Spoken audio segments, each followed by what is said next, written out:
Consider the Great Pyramids, one of the original 7 wonders of the world and the only one that still exists today. Did you know that the pyramids of Giza weren't the only pyramids out there? And they weren't even the first ones. First, there were the pretty good pyramids, but they didn't catch on. Nah, I made that up. Back to the story. In ancient Egypt, it was believed that kings were chosen by gods to serve on earth as their mediators. In the afterlife, they were expected to become gods themselves. The pyramid complex was built to make sure that the king had everything they might need in the afterlife. The complex included the pyramid, a palace, and temples. The tomb in the pyramid, where the king was buried, was filled with many things they might need, like furniture, food, and gold vessels. Actually, the first pyramid had been built 80 years before the first pyramid of Giza appeared. Overall, there were around 100 of them. Some weren't finished though, since the construction took a while and not every pharaoh lived long enough to see the end of the construction. And now let's talk about the construction itself. The biggest of the pyramids of Giza is as tall as a 40-story building. So how on earth did they manage to build a structure that massive 5,000 years ago, long before machines and other equipment appeared? Well, let's figure it out. So Pharaoh Khufu ascended the throne around 2575 BCE, and his architects started the construction of the oldest and biggest of the pyramids of Giza. He figured that over 2 million limestone blocks had to be used to build the pyramid, each weighing around 2.5 tons, around the weight of a rhino. The architect wanted to finish the construction in 20 years. To make it possible, a stone had to be carried and pushed into place every 4 minutes, 24 hours a day, 7 days a week, and 365 days a year, except leap year. So obviously, a lot of workers were needed to make it happen. Many believe that it was enslaved people who worked at the pyramid's construction site, but that's not true. Workers came from all over Egypt to contribute to the project. All in all, around 25,000 of them. The Egyptians were doing all kinds of work, starting with manual labor and crafting tools to administrative work. They all worked around 10 hours a day. They were housed and well fed, and they were overall living a more comfortable life than an average Egyptian could afford at that time. Supposedly, the builders lived in a nearby temporary city and were a highly organized community with a strong leader. The pyramids seemed to be designed to align with the points on a compass, and their sides symbolized the rays of the sun. But back at that time, there were no compasses. Ancient Egyptians figured out the directions themselves and with amazing precision. To align the pyramids, they used 2 constellations. The construction site was arranged on the west bank of the Nile River. This also had a symbolic meaning.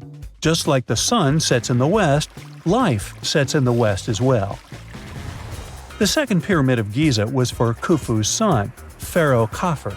It's a bit smaller, but this one has the famous noseless statue of the Sphinx. Of course, originally it had a nose. I would tell you what happened to it, but it's still a mystery, and no one knows for sure. Sphinxes have the body of a lion and the head of a human. They were considered guardians of important areas. This famous sphinx, also pronounced sphinx, has the head of Pharaoh Khafre and is guarding his pyramid, facing the sunrise. The Sphinx is one of the biggest and oldest statues in the world. Originally, it not only had a nose, but was also painted. Scientists have discovered traces of the red color of its face. So, most likely, the Sphinx was painted red. There are also remains of yellow and blue color on its body. The statue definitely wasn't boring. Till around 1800, the Sphinx was buried up to its shoulders until an adventurer with a team of 160 men dug it out. But let's get back to the construction. The workers, of course, needed stone blocks. There were 2 main places where people could get these stones. One source was close to the construction site, but that fossil-lined yellow stone was only suitable for the pyramid's interior.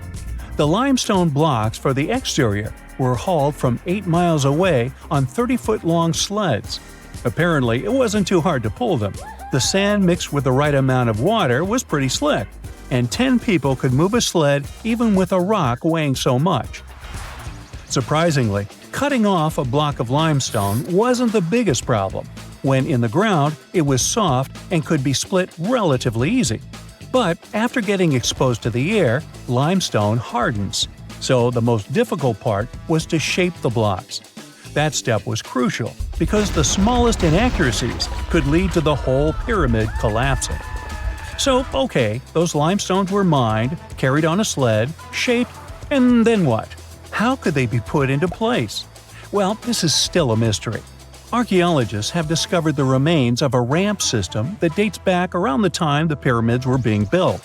So historians have come to the consensus that, most likely, the Egyptians designed a unique ramp system to move and pull huge stone blocks.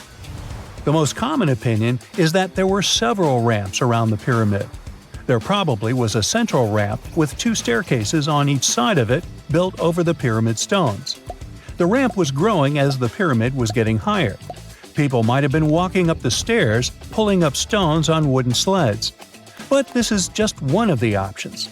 Other experts say that the ramps were around the pyramid, and some say that the ramps were inside the pyramid. Maybe we will never know for sure, and it'll forever remain a mystery.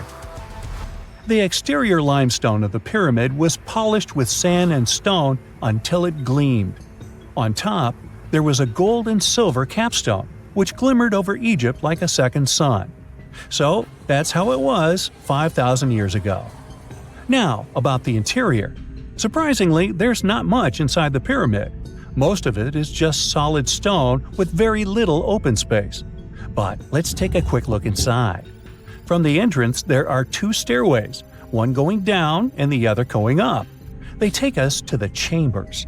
There are 3 of them inside. Now, why is that? Apparently, throughout the whole construction, a burial chamber had to be prepared at all times, just in case a pharaoh kicked the bucket before the construction ended. So, separate chambers were built one after another as the construction progressed. The last of them was the main one. It's called the King's Chamber. It's the one where Khufu was resting. It's the biggest room at the very heart of the pyramid, and there's a big passageway leading to it. It was likely used as a kind of elevator to move granite up to build the interior. Granite was also used to make 5 stories of support beams to ensure that the pyramid didn't collapse. And we can see that it worked since it's been standing for centuries. Unfortunately, none of these chambers have hieroglyphs on the walls. If you want to see the writings, you should go to the decorated tombs near the pyramids. Those pieces of art are depiction of ancient Egypt's culture and daily life. The texts allow researchers to study their language and grammar. The treasures that once were in the pyramids have been taken by people. There are also many secret tunnels and passages inside the pyramids, but even today, no one knows the whole plan of the interior. Scientists have been sending little robots with cameras inside for many years, but there's still a lot we don't know about the pyramids. Now they're trying to use an X-ray to scan the pyramids from the outside without going inside. So yeah, ancient Egyptians did create a mystery no one has been able to crack for 5,000 years already. So a whirlwind of events is happening in the smartphone world right now.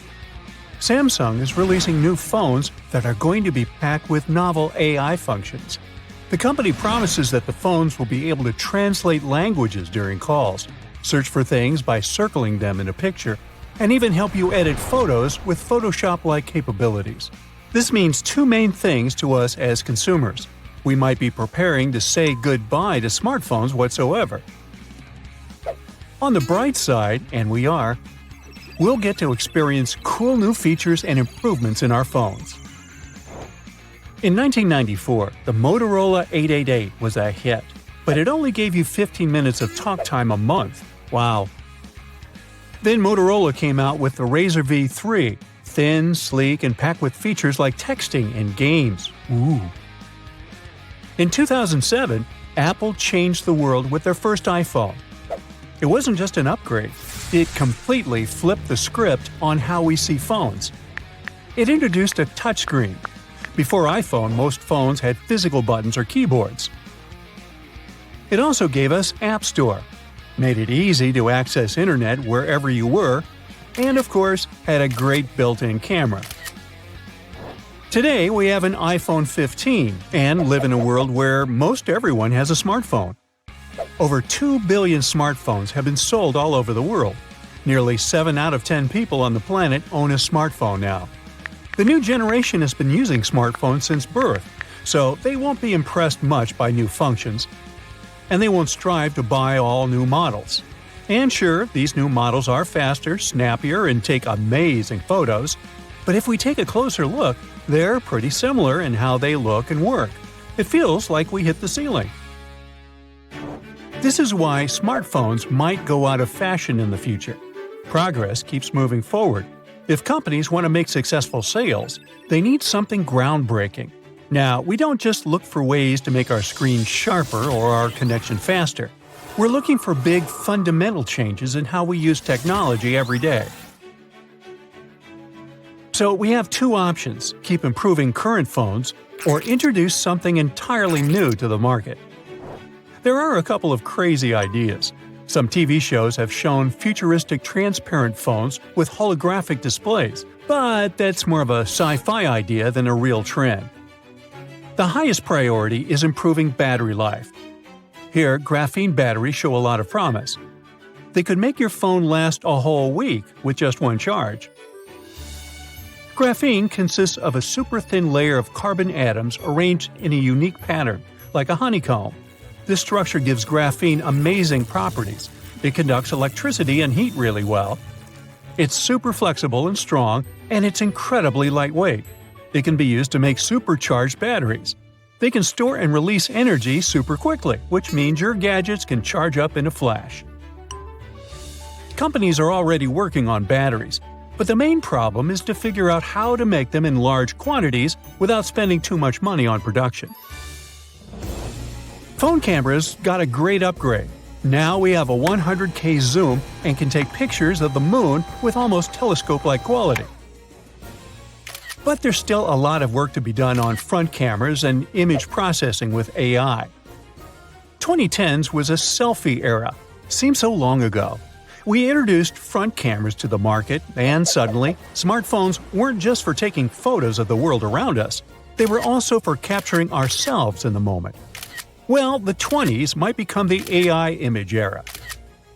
A couple of years ago, AI and machine learning made their way into smartphones. Phones started using AI to enhance photo processing, introducing features like portrait mode and improved HDR processing. And companies don't plan to stop here. With AI, smartphones can now enhance image quality, recognize scenes and objects, and even stabilize shaky videos in real time. With that, together with the rise of VR and 3D capture, the future of smartphone photography looks incredibly exciting. In general, augmented reality, or AR, and artificial intelligence will become the main characters of our future. Technology is becoming more immersive. Tech companies want to blend digital stuff seamlessly with our real world. To do that, they might, for example, replace our phone screens with something cooler and more interactive. Some envision smart glasses or headsets that make technology invisible by integrating it into our surroundings, like Apple Vision Pro. AI shows a lot of promise and will keep improving. That means smartphones might eventually evolve into digital assistants, seamlessly helping us with tasks like ordering food or booking flights. Regular phones just do basic stuff like calls and texts, but AI-powered gadgets can do way more. They can handle messages, voice commands, and even tell you stuff like how many calories are in your food, and pile on the guilt. AI can already come up with tons of text in no time, thanks to cool tools like OpenAI's ChatGPT. And each new model of GPT gets smarter and smarter. Not just in writing, but in real-world stuff too. AI is improving. In the future, it'll be able to do everything, from correcting your yoga poses with a webcam to helping lawyers review contracts faster. It may sound scary, but AI experts say that, although there are healthy concerns about AI, we shouldn't freak out about it. Researchers are approaching it carefully and realistically. AI is very far from actually becoming conscious or anything like that. Instead, we should embrace its potential and not let fear hold us back. Sounds a little naive, doesn't it? Phones aren't the only thing that's anticipating huge changes. Humane Inc. is working on gadgets like the AI Pin. It's a tiny device you wear, like a pin, which you can control with your voice and hand movements. It replaces screens by projecting information onto your hand using lasers. It would be like having a subtle personal assistant with you all the time. Of course, not everyone is on board with that idea. It would mean that this device is tracking you at all times, which raises a lot of privacy concerns. The developers try to solve it by making the device only listen when you want it to and have special sensors to keep your info safe. But it still requires a lot of work. Another promising thing is brain-computer interfaces, or BCIs. Now, BCIs are like bridges between our brains and the outside world. They pick up signals from our brains using electrodes, which are tiny sensors, and send those signals to a computer. Then the computer turns those signals into actions. That would help you move a prosthetic hand or even control a smartphone. BCIs are used for two main things: helping people with medical needs and making everyday life easier. In medical settings, BCIs can assist people who have trouble communicating or moving, for example, people with ALS. In daily life, BCIs can help us focus better while driving, improve learning, or control devices with our thoughts instead of our hands. But making BCIs work perfectly isn't easy.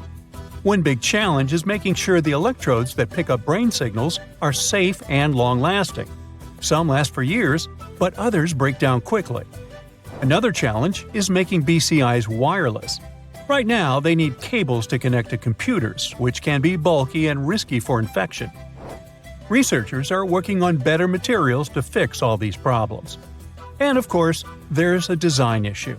Wearing a cap with cables sticking out in public would be kind of ridiculous. So we also have to figure out how to make BCIs more discreet. Perhaps we could build them into glasses or earphones. Plus, both the BCI and the user need to learn from each other. The BCI learns to understand the brain signals, while the user learns how to control the BCI. It's a continuous learning process, so it'll need a lot of fine-tuning. Despite advancements, there's a debate about whether we've reached peak distraction. A lot of young people are showing less and less concentration levels due to all the modern tech. Some people argue that we should focus on less screen time and more human connection. Smart goggles or glasses could offer a middle ground. They allow for distraction while integrating technology into daily life. Time will show whether we need to prioritize human connection or technological convenience. I think I vote for human connection. How about you? Now, as of today, there are around 400 million monthly active users hanging out inside virtual worlds. Doesn't feel all that crowded, but hey, I live on the other side of your screen. So, the sci-fi future we've been waiting for is already here. But technology is not all about fun and games.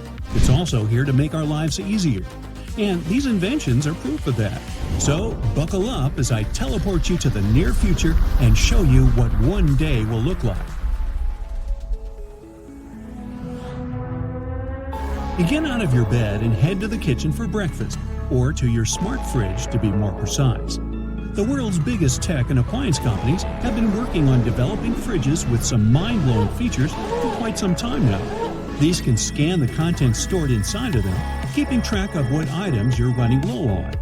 Their built-in touchscreens will display lots of information for you, from your daily schedule to a slideshow of family photos. Just like any other wireless device you have, you'll be able to connect them to your home's Wi-Fi. Once they are connected to the internet, they can interact with other connected devices in your home. So, you'll even be able to move the show that you were watching in the living room to the touchscreen of your smart fridge and not miss that big twist. This screen will also let you know when and what items you need to reorder, as well as recommend recipes based on the ingredients you already have inside the fridge. The system behind these new and improved fridges will rely on the barcode or the radio frequency identification tags your food packaging will have. These are actually already being used by food manufacturers to manage stock and shipping. By scanning the tags or the barcodes, your fridge can access details such as expiration dates to keep an accurate inventory of your food. And just in case you're wondering how much having a fridge that sends you a shopping list will cost you, it'll range somewhere between $2,000 and $5,000. Your smart fridge warns that the coffee cream is expired. Oops, guess it's time to head to the store. Now, don't worry about searching for your wallet though. You will need neither cash nor a credit card to buy stuff. This will be possible all thanks to the tiny microchips which can be implanted into your hand. Don't get too excited though, one chip won't turn you into a cool cyborg or anything. This chip technology actually already exists in digital house keys, e-tickets, and bank cards. What will make them different now is that once the implantation process is complete, they will get linked to all of your online accounts. This will allow you to open your front door, hop onto the public bus or train, and buy groceries all with a flick of a wrist. You come home and finally have your morning coffee, with cream. Now it's time to actually make yourself something to eat. Such a bore. Or maybe not, thanks to your cyber chef. In 2015, a robotics company shook the culinary world when they presented their new invention, a robot that uses giant hands to cook meals. This master chef comes pre-programmed with thousands of recipes from world-class human chefs, so you won't need to Google how to make the perfect pie crust anymore. The robot that's named Molly will do everything from pour to stir, but unfortunately, it can't prepare ingredients for the recipes it's going to make. At least, not yet. Maybe I've seen too many movies, but it's probably not such a great idea to give a robot a knife anyway, right? However, if you prepare the ingredients yourself and put them inside special containers, it will recognize the ones it's supposed to use. Once it's done preparing food, it will clean up surfaces too. Finally, your own busboy. Molly can plan and adapt its recipes according to your diet preferences and calorie intake limits. However, you can also add your own recipes to its list through the touchscreen, and it can recreate your grandma's casserole with 100% accuracy for you. But you know what? I bet you can hire a personal chef for yourself and the amount you will pay to get Molly, which is $340,000. And the best part is, they can even prepare the ingredients for you. Now, as the clock strikes noon, you'll receive a text message from your mom. She reminds you about her visit, which will be in an hour. You totally forgot about that. Well, you take a look around your house and realize that you haven't been doing any cleaning for quite some time. But she can't see it like this. This is where super suits might come in handy. The Guardian Exo is a rechargeable, battery-powered, and mechanical full-body exoskeleton that's designed to make you faster and stronger. Using its electrical motors and a state-of-the-art set of 100 ultra-precise body sensors, it combines human intelligence, instinct, and judgment with the endurance and precision of machines. It can increase your strength and allow you to lift up to 200 pounds of weight like you're lifting a feather, and it won't restrict your movement at all. So you can clean under your sofa, bed, or that smart refrigerator pretty easily and quickly before your mom arrives. Talk about productivity. But don't get your hopes up too much. It doesn't have the technology to allow you to stop buses like Superman or jump over buildings like Neo.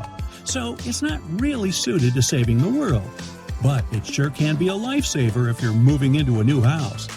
What's great about it is that you can actually get your hands on it now. That is, if you have $100,000 per year to pay its rent. Wow, you finished cleaning so fast that you still got some time left before mommy comes home. Might as well go for a quick run. But thanks to your suit, you didn't burn that many calories while cleaning. So grab your futuristic sci-fi sneakers and let's head out. This creature-like footwear called the Cryptide Sneaker is a fully 3D printed shoe. It's made out of only one material, which is a special polymer called thermoplastic elastomer. This material varies in thickness or thinness in different places, meaning while specific parts of the sneaker become stiffer, the others will remain soft and flexible. So it is ergonomic and comfortable, in addition to being easy and fast to manufacture. The whole shoe can be printed out in one go, and it doesn't require any gluing or stitching. And the best part is, its shape can be adapted to your own foot. The only thing needed for that is your foot's 3D scan. Well, you head back home just in time to greet your mom. She wants the two of you to spend a nice quiet afternoon together, reading or watching something. You think that's a great idea, and you show your new favorite book to her. She goes through the pages, but you notice she's having a hard time reading the words, squinting her eyes. If only I could zoom into the book pages like I can do with your Instagram photos, she says. Hey, you have just the thing she needs. In 2019, a team of researchers created a pair of contact lenses that zoom in when you blink twice. Each eye movement you make gives distinct electrical signals. The zoom-in contact lenses contain electrodes that can track these signals and respond accordingly. The polymers that they're made of expand when a certain electrical current is applied. So, when you blink twice, the lenses increase their magnification and make everything appear 32% larger for you. However, it looks like you'll have to wait a bit longer to start wearing them. The researchers are still trying to figure out how to make them out of the material regular contacts are made of, so they'll be safer for everyday use. Now, aside from the zoom-in only lenses though, other researchers have been working on creating what they call smart lenses as well. These will have nearly invisible micro-LED displays smaller than a grain of sand, tiny navigation sensors, image sensors, and almost microscopic batteries. They'll help guide you through new cities, give you information about the buildings and the people. Wow, traveling made easy. Aren't you glad you have that trust fund to pay for all this? Wait, no trust fund? Well, you can still have Instagram.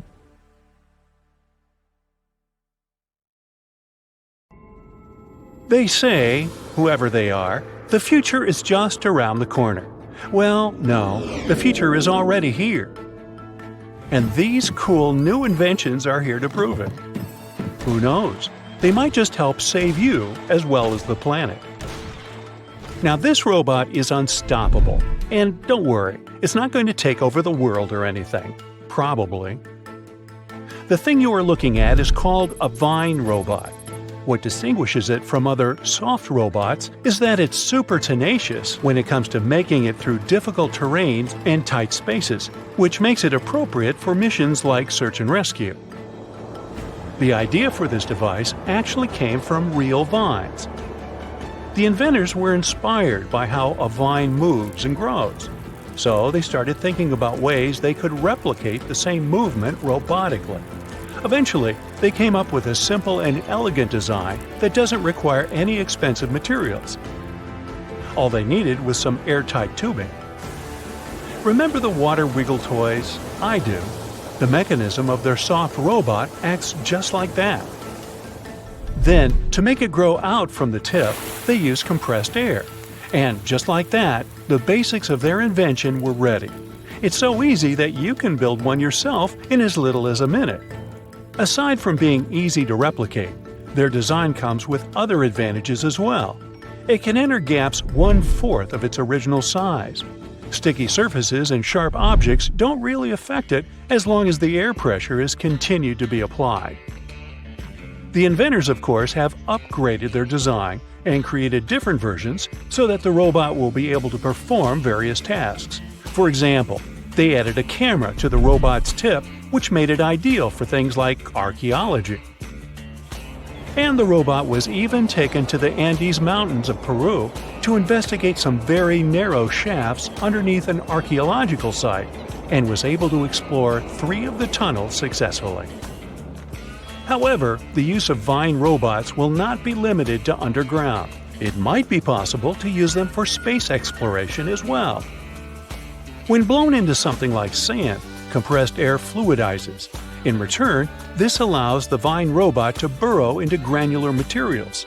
So, NASA can use it to study the surfaces of other planets. But it has one more application. A miniature version of Vine robots can potentially be used for medical procedures, such as intubation too, making the process faster and easier. Talk about being multifunctional. Can you think of anything else it can be used for? Now, these capsules are not for swallowing. Tiny houses and van life have been the hype for quite some time now. But vans require gas, and tiny houses require some sort of infrastructure. Eco-capsules, on the other hand, require nothing. These egg-shaped micro-units are 100% self-sustainable living pods that give you the freedom to place them wherever you like and to live off-grid without causing any harm to nature. If all non-renewable energy sources were to end today, you could still be able to live the life you're used to in the eco-capsules for up to several months. So, no need to go all survivor mode immediately. Eco-capsules can also be used as scientific research stations or even remote hotel rooms. They are 88 square feet and are equipped with a smart home system. They come with sleeping space for two, a kitchenette, shower and toilet, storage space, and even electrical outlets. They create their own electricity using a combination of a wind turbine up on a telescopic pole and a roof that is lined with solar panels. Their unique shape allows them to collect rainwater. The rainwater that falls on their surface is gathered in their tanks, where it is then filtered and becomes ready for use. In case there are no rainfalls for a while, the tanks can still be filled from any water source, such as a lake or a river. And in terms of drinking water, additional filters are installed directly on the faucets. The greatest thing about eco-capsules is that they have almost zero emissions and zero ecological footprint. So every eco-capsule inhabitant will basically be taking part in saving the world while they're living in it. This magnetic slime robot may look disgusting and frightening, but it definitely is game-changing. The blob-like robot is made of a water-soluble synthetic polymer, borax, and magnet particles. It is a non-Newtonian fluid that has viscoelastic properties, which means it can act both as a liquid and a solid depending on the level of pressure that's being applied to it. Accordingly, when you touch it quickly, it acts as if it's solid, and when you touch it gently and slowly, it acts as if it's a liquid. Hey, turn the pressure on me and I melt into a puddle, so I'm familiar with this. The tiny particles of magnets within the slime give it the unique ability to move. They can be controlled to make the robot travel, rotate, or form different shapes, such as a C or an O. There's no limit to which direction it can move, and from the looks of it, nothing can stop it from going. It can navigate passages that are as tiny as 0.06 of an inch, move around objects, and reach speeds of 1.2 inches per second. What's even more groundbreaking is that it can stretch 7 times up to its original length, grab onto multiple things simultaneously, and even extend tentacles in different directions. It's shown to be able to conduct electricity and pull wires together, which gives it the capacity to switch and repair circuits. In the future, the creators of the slime hope that it can be used for medical procedures, such as retrieving objects from the digestive system that are swallowed by accident. Sorry, I can't help myself. In addition, if the swallowed object is something toxic, like a small battery, the slime can also hypothetically be used to wrap around it and prevent toxic electrolytes from leaking out into the body. However, the magnetic particles inside the slime are actually toxic themselves, but the researchers have coated them with silica to make the robot safe for this hypothetical application. The coolest thing about the slime robot is the fact that it is self-healing. That means it can bring itself back together even if it is chopped apart, without the help of external sources, and it can maintain its electrical capabilities after healing too. These all sound like some science fiction stuff, but you can relax since the slime is not sentient, at least for now. This is the transparency we all need. When you think of solar panels, you immediately picture large black squares that are mounted on rooftops, right? Well, transparent solar panels are here to change that. Solar panels create energy by absorbing sunlight and converting it into electricity. If the material they are made of is transparent, that means the light will completely pass through them. Accordingly, a transparent solar panel used to be something of a contradictory idea. However, in 2014, scientists from Michigan State University were able to come up with a solution to this contradiction and develop a fully transparent luminescent solar collector that can turn any glass sheet or window into a solar cell. These transparent solar concentrators are composed of clear organic salts. They capture the wavelengths of the solar spectrum that are not visible to the human eye, like the ultraviolet and infrared, while allowing the normal visible light to pass through. These captured wavelengths are then guided to the edges of the cell, where thin strips of conventional solar cells convert them into electricity. The researchers are hoping to make solar energy affordable, therefore widespread. So much so that they are also looking into using transparent solar cells as screens for smartphones or tablets. No more rushing to the charger once you see the 1% on the battery symbol. It's expected that the transparent solar cells will be able to deliver a 10% efficiency once mass production begins. This doesn't appear to be much, but if these panels can be implemented on every window of every home or office building, imagine. They can for sure help to change the future. Decades ago, no one would ever imagine keeping a stick in their pocket that could hold hundreds of gigabytes. We've come a long way since then, and got used to USBs transferring our files from device to device with ease. In 2000, two major companies developed and sold the first USB flash drives 1.0, which snowballed into USB 2.0, 3.0, Type-C, and so on. Physically, they can endure rough treatment and won't get damaged easily, especially if you get proper protection. By design, USBs are almost perfect. So perfect that you always make the mistake of inserting it in the wrong way. Admit it, the two square holes are used to help the USB secure its position once it's inside the port. It's not strong enough to keep it stuck, but strong enough to do its job. You can protect your USB with proper encryption. This means that if anyone gets their hands on them, they won't be able to read them. Encrypted files end up being scrambled into gibberish of a series of letters and numbers instead of comprehensive words to anyone who tries to read it. The file is only accessible if someone gets their hands on that USB. But if you're using certain online services like messaging or emailing, then encryption is simply not enough. Sure, the person on the other end can't read the contents of the work, but the hosting website can. This is where end-to-end encryption comes in. That means any information that goes in and out is, again, scrambled into gibberish to anyone who is in the way of your traffic, including the hosting service. Cloud storage has taken the world by storm.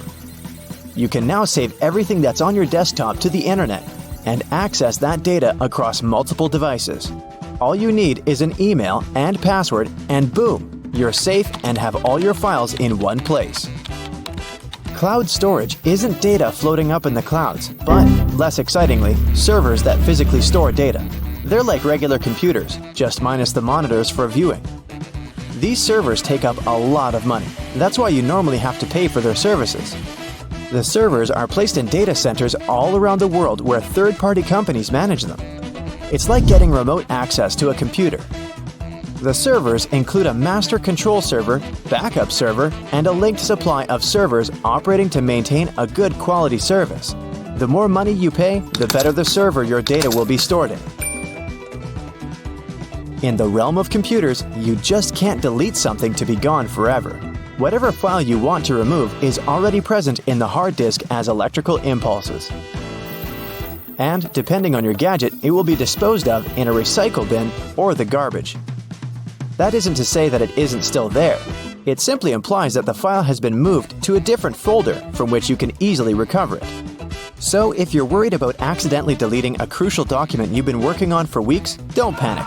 It's not gone for good. But if your device breaks, then all your data is lost. If you own a device that has Windows 10, Then you've probably been shutting down thinking that your computer or laptop is completely off. This is not the case. Windows 10 doesn't actually shut down, but goes into a state of hibernation. It keeps your app saved for you to recover.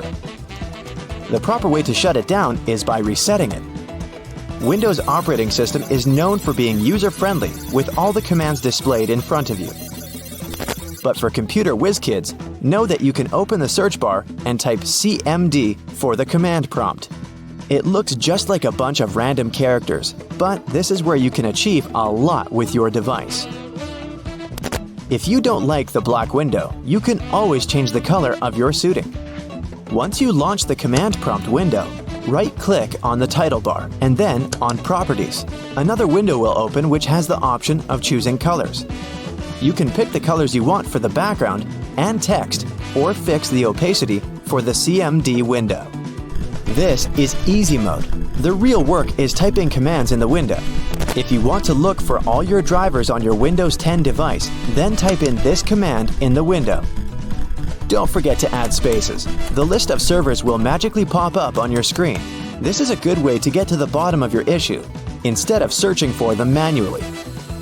You can also hide specific folders on your computer through the command prompt by typing this command and pressing Enter. Of course, you'll have to type in the folder you want to hide, and poof, it's gone. The non-tech way of doing this is by opening the Properties pane in the folder and clicking on the checkbox that shows Hidden. While this is indeed the easy way of hiding your folders, it's not the most effective. You can simply write Show Hidden Files and Folders, and every checkbox you check will be visible again. The command prompt isn't all about business. You can try playing a game there to pass the time. Don't expect a AAA kind with realistic graphics and epic gameplay. Type this command and you'll be transported into the game via text. This game will allow you to create characters and engage in this imaginary world.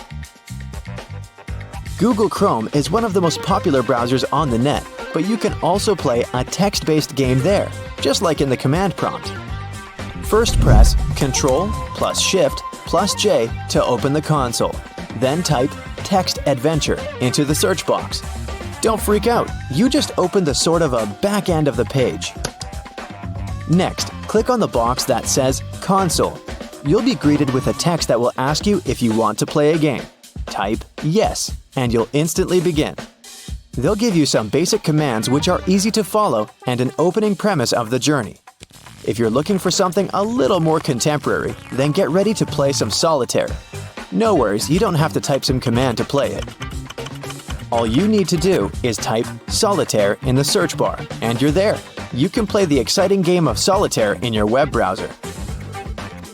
And when you get bored, you can play the classic game Pac-Man. If you're from the generation of the classic bulky phones, then this next game will bring back all those memories of your childhood. Open Google and type Snake, and there you go. When the internet is down, you can play the dinosaur game in your browser window while you're impatiently waiting for the Wi-Fi to come back. This game is very simple. After pressing Enter, you just have to hit the spacebar to jump over obstacles. And at a certain point, you'll have the option to duck down, which will make it even more challenging. Even without Wi-Fi, you can still have a good time. You can pause the game whenever you want by pressing the Alt key or F11. You can just click on your screen to continue the game at any time. Windows 11 has some cool hidden features that are very useful, like adjusting the volume for each individual app. You can go to Settings and click on System. Hit the Sound section. This will bring you to all the sound levels and the master switch. Copy-pasting is so essential to our everyday workflow that Windows 11 decided to take it to a whole other level with clipboard history. This option allows you to save your copied texts in one designated area, which you can access anytime. And the good news is that this option is also available on Windows 10. Just click on the Windows key plus V, and you're good to go. If you have too many windows opened on Windows 11, you can grab the window that you want to keep and shake it. It will minimize all the remaining windows in the background so that you can have a pleasant, productive workflow. Oh wait, it's happening now! Have you ever wondered how cool buildings of the future are going to look? Well, hold on tight because artificial intelligence is here to revolutionize the world of architecture. AI is a great sidekick. It can give the architects incredible new tools to create mind-blowing structures that are not only stunning, but also eco-friendly and super efficient. So let's check what our beautiful future might look like. First of all, you know how cities can get crazy busy and overwhelming, right? Well, guess what? AI is here to save the day and make our cities super smart. Imagine you're cruising down the road in your flying car. Yes, we'll have those. Thanks to AI, the traffic flows like a dream. No more endless gridlock. The city knows where the most likely crime spots are and takes proactive steps to keep us safe. It's like having superheroes on every corner. And hey, forget about trash piling up. AI makes sure waste is managed efficiently, keeping our city clean and fresh. They can act as a city manager who can optimize everything from traffic to safety and even waste disposal. They can analyze tons of data from all sorts of places like sensors and social media. With all that information, they can help city planners make brilliant decisions that make our lives better. Okay, so you stroll down the street, and your eyes are instantly captivated by an extraordinary building. Its futuristic curves and features make it stand out from the rest. And it not only catches your eye, but also gives Mother Nature a high five. You might think it was designed by a genius architect, but little do you know it was actually a collaboration between humans and artificial intelligence. Imagine having a super smart design buddy who can whip up thousands of incredible building ideas in a blink of an eye. That's what AI-assisted design software does for architects. It can generate and assess a ton of design options. They take into account stuff like the best materials to use and the perfect placement for the building. Also, by analyzing data and crunching numbers, algorithms can help optimize the building's design. They can ensure it minimizes energy usage, conserves water, and manages waste like a pro. Every building strives to reduce costs, save energy, and promote a better world. The result? Architectural masterpieces that are both jaw-droppingly beautiful and super practical. The cityscape of the future will be dotted with these awe-inspiring structures. Oh, but that wasn't impressive enough for you? Well, how about a stunning, futuristic building that seems to defy gravity? It's not made of traditional bricks and mortar. Oh no! This marvel was created using the powers of 3D printing. With the help of AI, architects designed every intricate detail and fed all the important data, like what materials to use and how the site conditions might affect the structure. AI algorithms worked their magic to optimize the design, making it both breathtakingly beautiful and rock solid. 3D printing is basically like having a magical machine that can create awesome structures straight out of a sci-fi movie, and AI jumps in to make sure these structures are not just pretty, but also strong. In the city of the future, 3D printing will become the ultimate architect's tool. It will allow them to create structures that were once impossible to build. From mind-bending shapes to intricate details, the possibilities are endless. But AI isn't just making buildings look great, it also makes them efficient and cozy. Let's say you step into a futuristic office building, and voila! The lights automatically adjust to match your mood, and the temperature is set perfectly for you. These futuristic buildings are capable of sensing and responding to their surroundings, just like you do. They control the lighting, keeping it just right for the time of day. They manage the temperature, so it's always cozy and comfortable. They even keep a watchful eye on security and fix small issues before they become big headaches. So, the smart building knows when people come and go, so it optimizes energy usage accordingly, saving the planet and some cash along the way. Now the cool thing is, all these aren't the only possibilities. How about turning skyscrapers into a vertical forest? Recently, an architect from India got super excited about the power of artificial intelligence. So, he decided to team up with an image bot called Midjourney to create a vision for the future. But instead of a dull, robotic world, they aimed for something spectacular. With text prompts like utopian technology and futuristic towers, the architect and AI got to work. Guess what? Midjourney didn't disappoint. It conjured up a world where buildings were covered in lush vertical forests and adorned with shapes inspired by nature. They wanted to create a sustainable future that harmonized with the environment. The architect, Manas Bhatia, is super positive about AI's potential. He doesn't see it as a threat to his job, but as a powerful tool for positive change. He envisions a future where architects and AI collaborate to make breathtaking designs.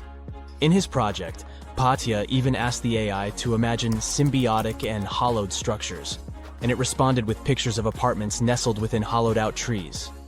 Imagine a world where the building itself becomes a living, breathing part of nature. Well, Bhatia believes that nature should play a big role in architecture. He loves designing structures that embrace nature's beauty and functionality. From buildings built around trees to facades that regulate temperature, he's all about blending architecture with the natural world. With architects like Bhatia and the superpowers of AI, the future of cities is going to be amazing. So get ready to step into a world where nature and technology coexist in perfect harmony. It's a dream we can't wait to see come true. Or, if you're not a big fan of trees, how about this? Skyscrapers that aren't made of solid bricks, but instead, they're inflatable wonders. Zumo, an architectural practice in Barcelona, used the magic of AI to bring these wobbly structures to life. These inflatable superstructures rise above future cities like illuminated balloons in the sky. Here's the best part. These inflatable buildings have sustainability superpowers. You can pump them up to towering heights, flatten them for easy transportation, and rebuild them wherever they're needed. Plus, they're powered by renewable energy, reducing their impact on the environment. Pretty cool, right? Phew. The future is zooming toward us like a rocket. Artificial intelligence can become the secret sauce that makes architects' work extra special. But hey, with great power comes great responsibility. We need to use AI wisely and ethically. For now, we don't have to worry about machines replacing architects. Artificial intelligence still needs a human hand, or else we might end up with buildings that look like mashed up bananas or ice cream cones, unless that's your thing. In addition, humans have one important advantage. They, well, are humans. We need to keep in mind that artificial intelligence doesn't have emotional intelligence. It's a brainy genius, but it can't fully understand the feelings and vibes we humans crave in our spaces. So, we must remember to infuse our designs with that human touch, those warm and fuzzy elements that make us go, "Ah, I feel right at home." And let's not forget that AI is still learning. It's basically just taking its first steps, and we need to be patient and give it time to grow. Rushing things too quickly could lead to wonky designs or buildings that look like a jumbled puzzle. This might look cool if you like avant-garde architecture, but for regular folk, no thanks. So, as the future unfolds at warp speed, let's embrace the wonders of AI in architecture. But let's also remember to balance its brilliance with our own human touch. Together, we can create a future where buildings are not just functional, but also filled with heart and soul. It's an adventure that's out of this world. Imagine that it's the year 2025, and our planet has completely changed. Rising sea levels, extreme weather, and the ocean becoming more and more acidic are just some of the problems people have been dealing with for years. But in one of the world's largest coastal cities, the situation has become too serious. It was a sunny day in June when a massive earthquake shook the city to its core. The ground beneath people's feet heaved and shook, and buildings swayed dangerously. People ran through the streets in panic, trying to find safety. But as soon as the ground settled, the inhabitants of the city realized the real danger. A wall of water, almost 100 feet high, was rushing toward the city, propelled by the force of the earthquake. The tsunami hit the city with unimaginable force. Entire neighborhoods were wiped out, and thousands of people lost their lives. But here's where things get interesting. In the aftermath of the disaster, the city's authorities realized that they couldn't just rebuild the city as it was before. They needed to be better prepared for the next potential disaster. And so they came up with an incredibly ambitious project to build an underwater city. The goal was to create a self-sufficient, sustainable city beneath the ocean's surface that could withstand any natural disaster. The underwater city would be powered by renewable energy, using tidal power and underwater solar panels. It would be designed to withstand extreme weather and would have its own emergency response systems. The project attracted some of the world's top scientists, engineers, and architects. They worked tirelessly to design the city and carefully considered every aspect of the project. The underwater city would have everything that a typical city had, from schools and hospitals to stores and restaurants. There would be underwater farms where fish and other marine creatures could grow. The city would even have its transportation system, advanced submarines and underwater tunnels connecting different parts of the city. The project became a shining beacon of hope for people. It showed that even in the face of disaster, we could come together to create something amazing. But as time went on, the project no longer seemed so perfect. The cost of the project turned out to be higher than planned. There were also concerns about how long such a project would exist. After all, the ocean is very unpredictable. And still, the team of scientists and engineers never gave up. After years of trial and error, they finally created the perfect underwater city, a marvel of engineering, a self-contained ecosystem that could sustain people indefinitely. The buildings were constructed from a material that could withstand the immense pressure at the bottom of the ocean, and the city itself was powered by a network of advanced hydroelectric turbines. It wasn't long before the first wave of colonists arrived at the underwater city. There were different people in this group, and each of them had their own reasons for choosing to live in this new world beneath the waves. Some were adventurers seeking a new world to explore, while others were hoping to escape natural disasters raging on dry land. But despite their differences, all these people shared a common goal: to build a new society, one that was in harmony with the natural world. The underwater city flourished, and new discoveries were made every day. The colonists developed new technologies and ways to tame the power of the ocean. They learned to farm the sea and started cultivating underwater gardens that provided them with a steady food supply. But living underwater was challenging. People felt isolated and even claustrophobic. The situation came to a head when a group of activists started to protest against the city's expansion plans. They argued that the underwater city was a threat to the environment it was meant to protect, and that the colonists should focus on reducing their impact on the delicate underwater life. The protests sparked a heated debate among the colonists. Some of them argued that the survival of the city depended on its growth and expansion. Others claimed that the city needed to prioritize the protection of the environment above all else. In the end, a compromise was reached. The city would continue to expand, but the main priority would be sustainability and a responsible attitude to nature. The colonists would do their best to reduce their impact on the environment by using new technologies and following strict conservation rules. And they would also remember the importance of protecting the ocean and its fragile ecosystem. Years went by, and the underwater city continued to thrive. New generations of colonists were born, and they grew up in a world entirely different from the one their ancestors had known. They never saw the world on the surface, but appreciated the beauty and complexity of the underwater world they called home. And as the years passed, the city became a symbol of hope for a world struggling with the devastating effects of climate change. It showed that despite all difficulties, people could come together to create a better world. It is a reminder that the future is not set in stone, and that we can build it sustainably and in harmony with the natural world.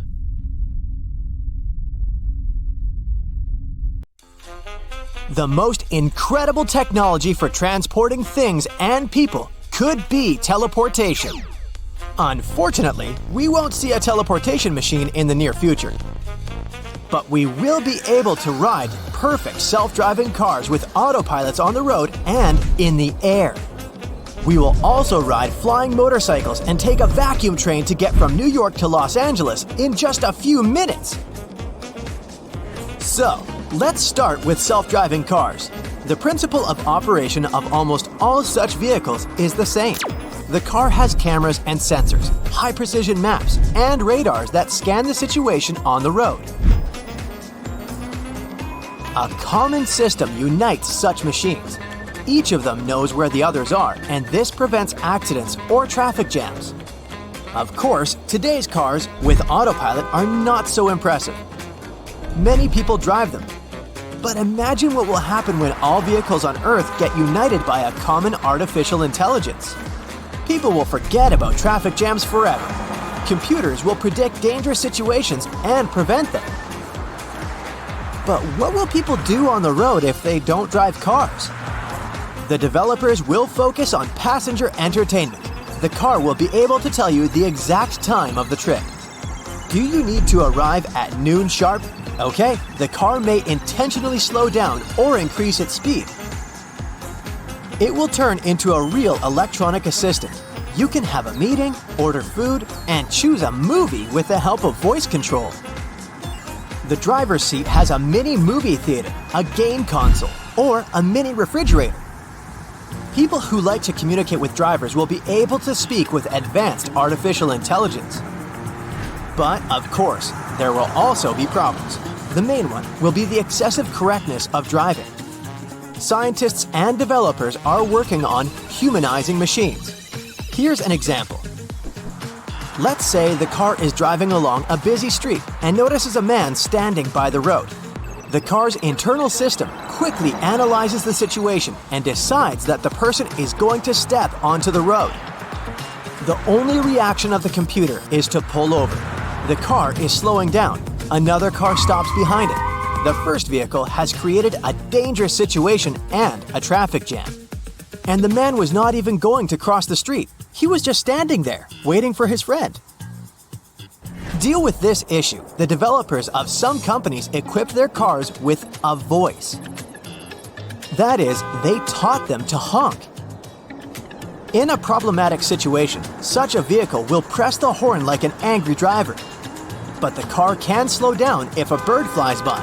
No horn signal will save you here.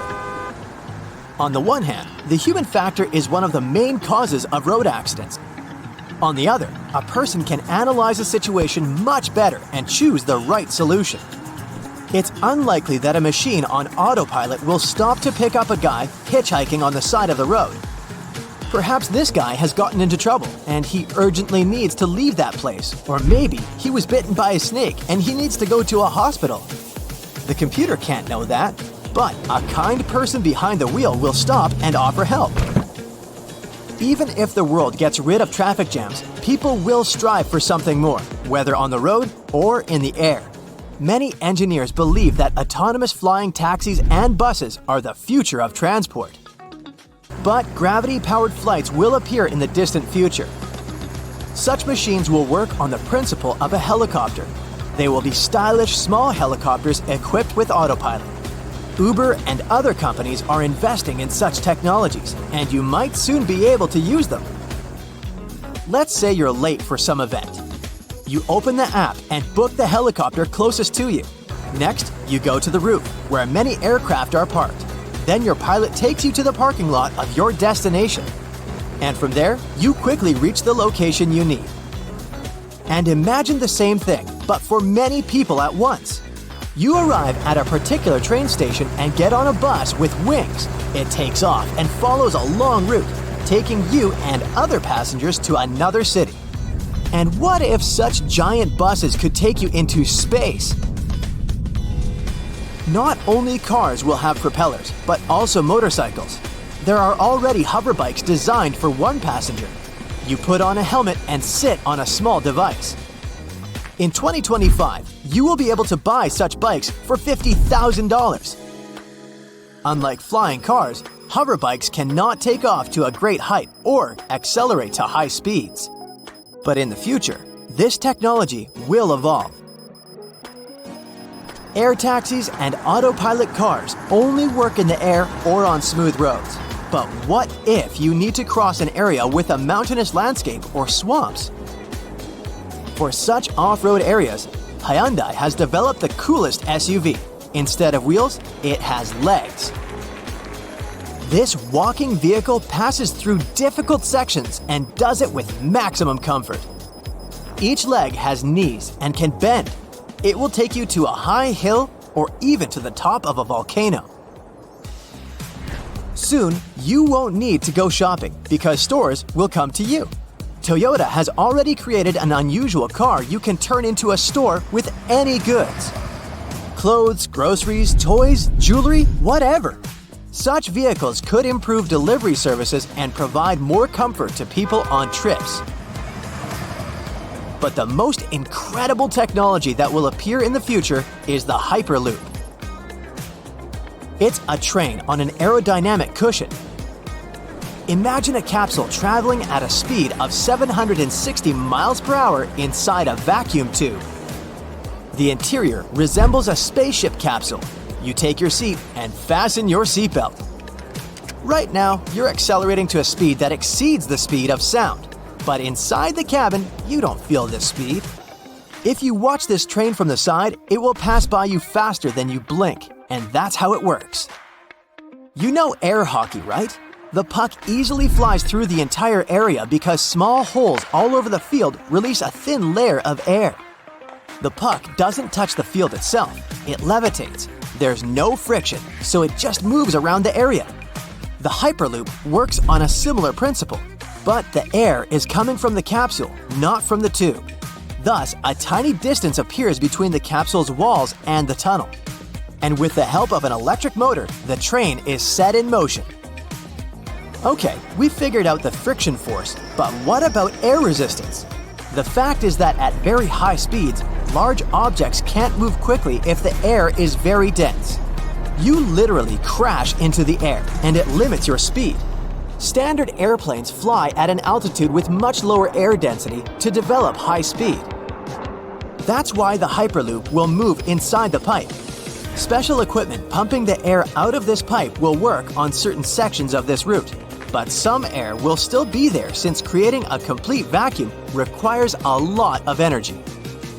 A special fan on the train's nose will move all the incoming air under the capsule. The movement of a vacuum train resembles the work of pneumatic mail. This is when parcels pass through pipes installed in a building, and these parcels move through the pipes thanks to air compression. The Hyperloop should work using solar panels installed on the roof of the pipe. Elon Musk has long come up with this idea, but its development has some difficulties. The air gap between the tube and the capsule must always be the same. Any pipe crack, bump, or stone can destroy the entire structure. What if a small earthquake happens somewhere? But if engineers manage to develop this technology, we will be traveling from Los Angeles to New York in just a few minutes. In 1925, magazine publisher Hugo Gernsback created the Isolator, a bizarre-looking helmet for people who need to concentrate properly. Its first version was made using wood and felt. But Gernsback wasn't satisfied since it didn't block all the external sounds as well as he had hoped. Then, he redesigned the device, removing the wood and adding glass so users could see through it. But a problem emerged. The helmet could only be worn for about 15 minutes at a time before the user became drowsy. 38 years later, Gernsback presented the Tell-Eye glasses, a handy, pocket-sized portable TV set. You might find them funny-looking, but to be honest, today's VR goggles are only slightly less geeky. The Tell-Eye glasses weighed about 5 ounces and were built around small cathode ray tubes that ran on low-voltage current from tiny batteries. The device had a separate screen for each eye, which meant it could display stereoscopic images, working pretty much like 3D glasses. Gernsback promised that users faced no danger of being electrocuted, but, well, people didn't take his word for granted. Meet the Beauty Micrometer, also known as the Beauty Calibrator. This 1930s technology definitely looks like a Clockwork Orange device, but it was actually designed to enhance people's beauty. The specialist placed this thing around a person's head, and the flexible metal strips helped calculate facial measurements with great precision. The inventor was particularly focused on 2 measurements. The heights of the nose and forehead should be the same, and the eyes should be separated by the width of one eye. If the Beauty Micrometer spotted an imperfection, they suggested using makeup to correct the situation. So this device was supposed to be a big deal for actresses and actors working in the movie industry, but it was a flop. And it definitely didn't become a nationwide craze. Sheet masks are all about aesthetics nowadays, but they were way more bizarre looking in the past. Take this ice mask created in the 40s by the legendary Max Factor Jr., who basically invented makeup for movie stars. He hoped that actresses would go to great lengths to get a mask like this to reduce facial puffiness, but that really never happened. Some people find those dimples around a smile to be the most charming and attractive thing ever. So, an inventor came up with the dimple maker back in 1936, which basically looks like some medieval dental equipment. The instructions were pretty simple. The user should stand in front of a mirror, smile to position the dimple maker correctly, and wear it 2 or 3 times a day for 5 minutes each time. The idea was to repeat the process until dimples appeared. But no surprises here, the thing couldn't really make dimples look better or create new ones. In fact, the Medical Association even stated that this device could bring you serious health issues instead of conventional beauty. Even the most experienced men can injure themselves by shaving from time to time.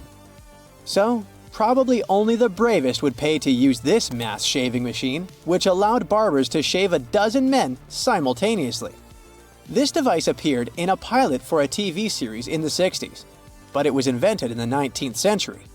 Still, the commercial success was never meant to happen, as this machine would simply never adapt to different face shapes. Another dangerous invention was the shoe-fitting fluoroscope. When shopping for shoes, instead of the usual try-on routine, people would step onto this cool machine that uses X-rays to show a real-time moving image of your feet inside the shoes.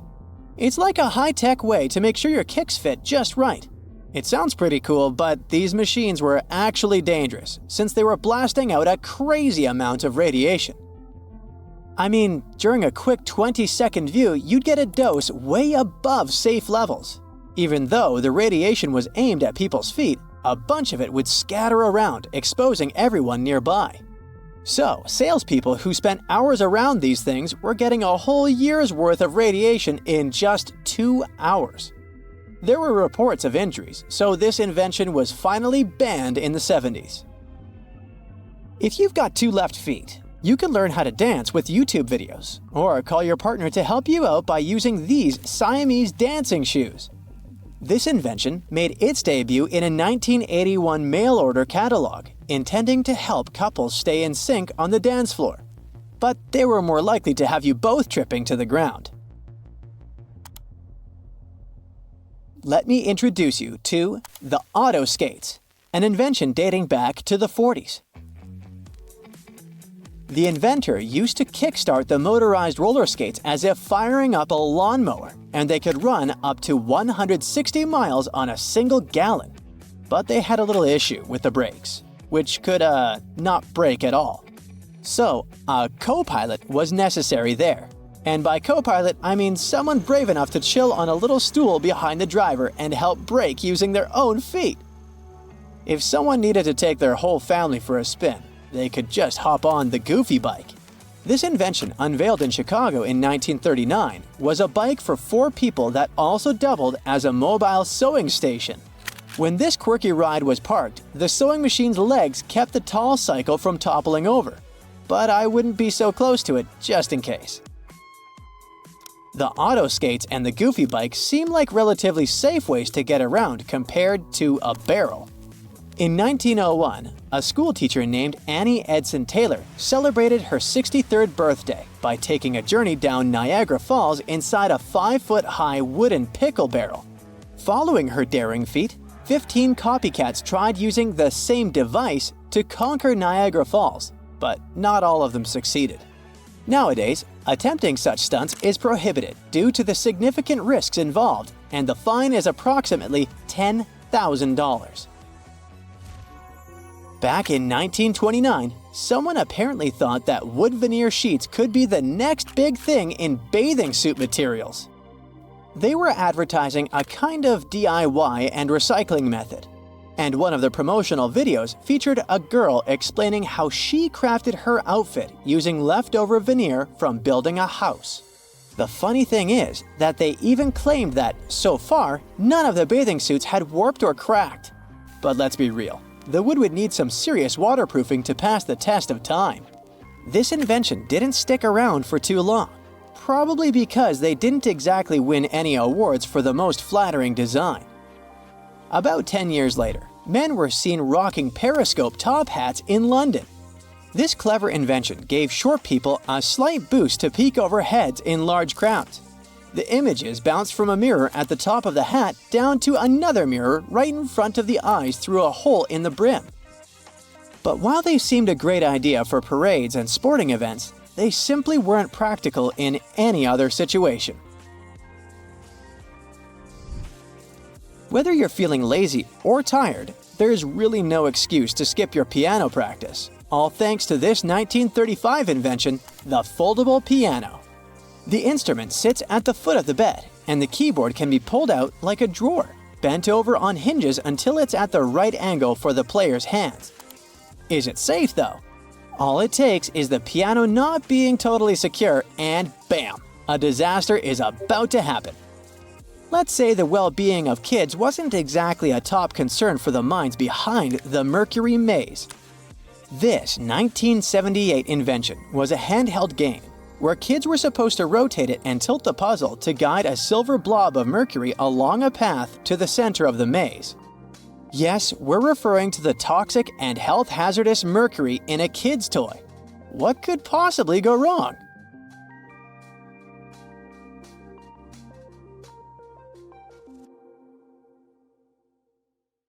On October 30th, 1759, the inhabitants of the Middle East were jolted awake by an earthquake. Cracks appeared in the walls of their homes, roofs began to crumble. People ran out of their homes and gathered in open areas. But because of strong shocks, they kept losing their footing and falling. A month later, there was another earthquake, but it turned out to be even stronger. Trees broke, houses collapsed, deep cracks appeared in the ground. The disaster lasted for 2 minutes. Oases, roads, and cities were destroyed. Incredibly, Baalbek's ancient buildings withstood earthquakes. Some historians state that this majestic and mysterious place was built during the Roman Empire, but many researchers disagree. Whatever the truth is, the city is one of the main archaeological phenomena of humankind. The most amazing building of Baalbek is the Temple of Jupiter.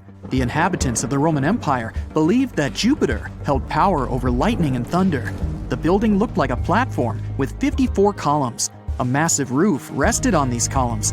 Today, you can only see 6 70-foot-high columns. Each of them consists of 3 sections and resembles a pencil. The cores of these pencils were made of lead. This made the columns exceptionally strong. Each of these pieces of stone weighed an incredible 80 tons. That's the weight of 35 Ford Explorer SUVs. Look, this is the largest block in the Great Pyramid of Giza. But compared to the blocks from Baalbek, it doesn't even look that impressive. The foundation under the Temple of Jupiter was preserved. That's how specialists figured out it consisted of about 25 monolithic stones, weighing 450 tons each. It means that the blocks from Baalbek weigh almost 4 times more than the blocks from Egypt. There are 3 more enormous limestone blocks in the foundation. They weigh 800 tons each. This is more than twice the weight of a Boeing 747 plane. Ancient builders must have had a hard time carving such giants from a piece of stone. And after that, they also had to pull them to the construction site and lift them to a significant height. Repeating these logistics would probably turn out to be a nightmare for present-day builders. To do this amount of work, they would need modern equipment. But Baalbek's constructors didn't have trucks, cranes with circular saws, or electricity. How did the builders of the past manage to do this? Scientists have a theory that includes ropes, winches, and lever systems. Naturally, the engineers of the past made all the gadgets from wood. Around 3,000 feet away from the ruins of the temple complex, there's a quarry. Archaeologists suppose that's where the stones for the construction were cut. They found a block of limestone there. It seemed to be too large, even for this incredible place. The monolith got called the Stone of the South. It was 65 feet long and 13 feet wide. The ancient builders didn't have time to completely separate it from its mother rock. A group of scientists from Austria estimated that this piece of limestone weighed more than 1,000 tons.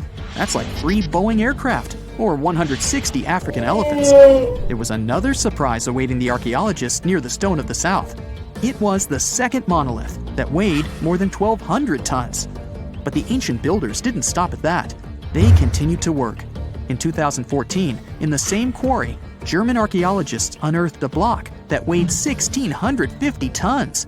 No one has figured out yet why people of the past needed a piece of stone that weighed as much as 125 school buses. It's also unclear how they were going to move this giant and why they didn't finish the job. In any case, this third monolith is the largest processed piece of stone in human history.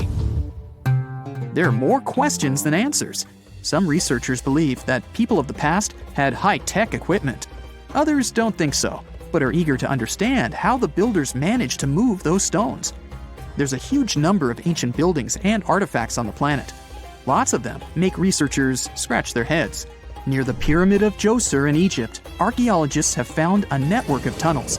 This place is called Serapeum. It contains 24 sarcophagi weighing from 70 to 100 tons. The giant boxes are carved from a single piece of granite and covered with heavy lids. The sarcophagi are perfectly symmetrical. To the touch, their walls are as smooth as glass. Even with the current level of technology, this is very difficult to do. But the ancient Egyptians managed this feat. The Lycurgus cup is a priceless artifact and example of ancient nanotechnology. It's made of glass that can change its color. If you put a source of light in front of the cup, it turns green. If the light is behind the goblet, it becomes deep red. In this case, the figure of Greek king Lycurgus turns pale purple. Scientists understood how this color change worked only at the end of the 20th century. Through microscopes, they saw nanoparticles of silver, gold, and copper. They had been added to the glass matrix. Thanks to this, you can observe a color change called dichroism. Interestingly, the gold and silver were grounded into a fine dust. It's almost impossible to do this by accident. Most likely, the ancient experts knew for sure what they were doing. Bolivia has a curious place called Puma Punku. It looks as if an ancient giant played there with an enormous construction set. And after the game, they forgot to put the pieces back into the box. But there are no giants, and the huge stone blocks were carved by ancient builders over 1,500 years ago. Some of the rocks weigh 100 tons. The blocks were brought to an altitude of almost 13,000 feet above sea level from the quarry 60 miles away from the construction site. There's no forest in that area. This means the builders couldn't use trees to make wooden rollers. The monument belongs to the Inca civilization. Scientists are sure they didn't know anything about wheels. In 1992, the inhabitants of a Chinese village decided to drain a pond. Their ancestors had been using it to wash clothes and catch fish for hundreds of years. They kept pumping the water out for 17 days. At the bottom of the reservoir, they made an unexpected discovery. The villagers saw an entrance to a cave going down to a depth of 100 feet. The incredible find was named the Longyu Caves. Unknown builders carved out 320,000 square feet of galleries. There are separate rooms, bridges, pools, and columns that support the ceiling. The walls of the cave are covered with strange carved lines and patterns. Scientists haven't found any information about who built the caves and why they did it. The construction technology also remains a mystery. Antonio Stradivari lived in Italy in the 18th century. He created musical instruments. More than 600 of his works have survived to this day. 500 of them are violins. One of the instruments was sold at auction for $16 million. The violins made by this master sound clear and deep. Researchers can't understand why Stradivarius instruments produce such unique sounds. Perhaps it's all about the varnish the master used to cover the violins. The answer may also lie in the wood the instruments are made of. In those days, Europe had a cold climate. Because of this, the wood became denser, and the instruments made of it sounded especially pleasing to the ear. In the Indian city of Delhi, there's a 23-foot-high pole.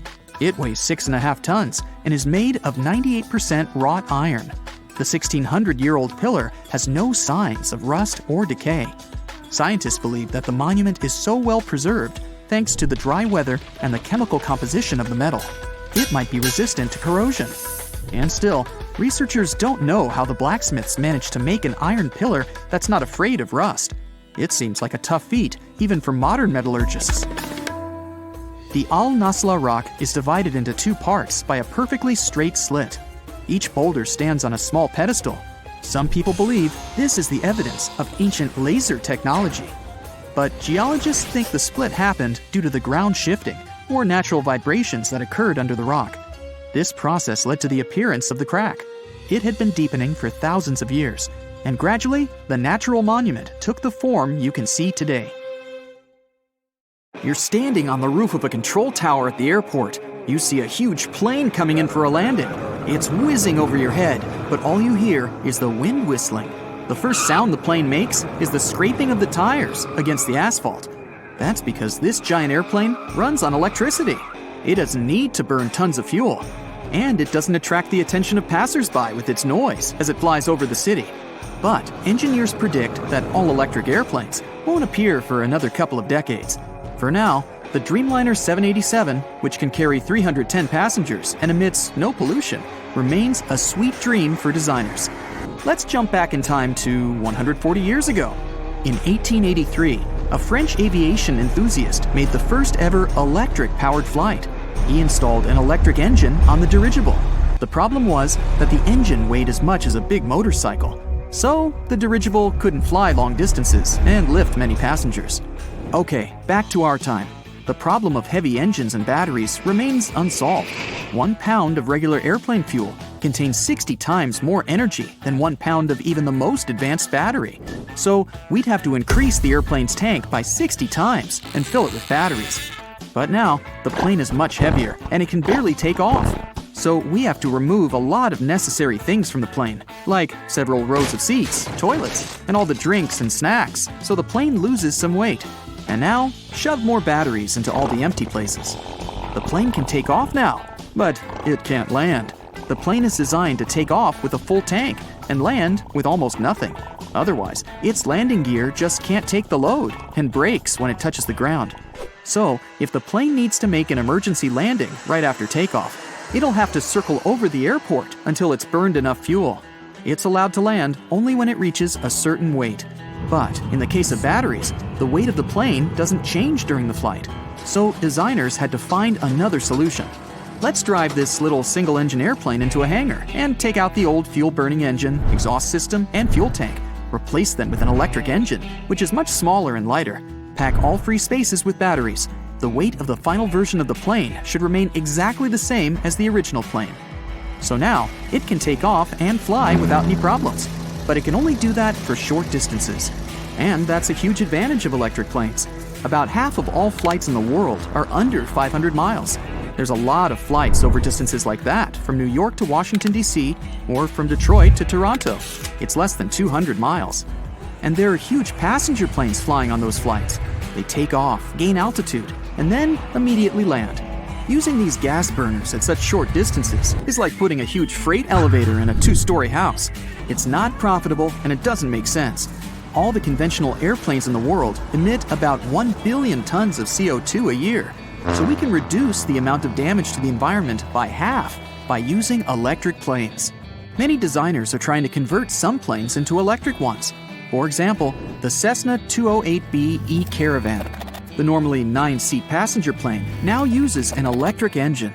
As of 2020, it's undergoing certification. This means that every bolt and wire on the plane is tested for safety. This process could take years. ES-19 is an all-electric 4-engine airplane. The aluminum hull makes it extremely light. Although the price per unit is about $8.8 million, its maintenance costs are 90% less than regular airplanes. And electric power for the plane itself is 50 to 75% cheaper than standard fuel. It'll be able to cover distances of about 220 miles. It's great for traveling in Europe or between remote islands. And it can use runways no longer than 2,500 feet. Given that these planes are practically silent, airports could be built close to city centers. This would cut travel time almost in half. Eviation Alice has taken another step into the future. This 9-seat plane is made almost entirely of composite materials and powered by 3 engines. The inverted boat shape and V-shaped tail make its aerodynamics perfect. It has the length of a school bus and the wingspan as wide as a basketball court. Its maximum takeoff weight is like 2 SUVs. 60% of that weight is batteries. This gives it the ability to fly distances of about 620 miles. That's more than the distance from New York to Detroit. The best thing about the Eviation Alice is the economy. Flying 9 passengers and 2 crew at top speed will cost about $200 an hour. For conventional planes of the same class, like Cessna and Beechcraft, That number would be about 5 times bigger. The problem of short-range flights can be solved by a network of abandoned airports in the United States. There are about 2,000 of them and 5,000 public airports. Each of them can be equipped with a charging station, just like a gas station. A half hour at a charging station for Alice would be equal to 1 hour of flying in the air. So while passengers are getting off and on and their luggage is being loaded, the plane can build up enough energy to fly. So, small planes are good as an air taxi or private jet, but you need at least 20 Aviation Alice planes to replace a full-fledged Boeing 737 with 180 passengers. The price for one electric bird is $4 million. So that's $80 million versus $100 million for one Boeing. So, the Alice wins again. Zunum Aero tried to build an electric plane that could carry 50 passengers. The company first went for a 12-seat ZA-10 airplane. It was a hybrid powered by the combined work of traditional and electric engines. Engineers relied on evolving batteries and predicted that their plane would be able to travel 1,000 miles. So it could fly from LA to Seattle on a single charge. And it would only have to cost $500,000 more than Alice. The big 50-seat plane should have worked on the same principle. But the company lost funding before they could introduce the finished plane. Maybe we can create an all-electric plane that doesn't have any moving parts at all. It would use ionic wind. MIT engineers created a lightweight model of an airplane with a wingspan of about 16 feet and no engine. There's a metal structure similar to a fence between the wings of the plane. A battery powers this structure with negatively charged electricity of 40,000 volts. There's the same structure in the back of the wing, which was positively charged.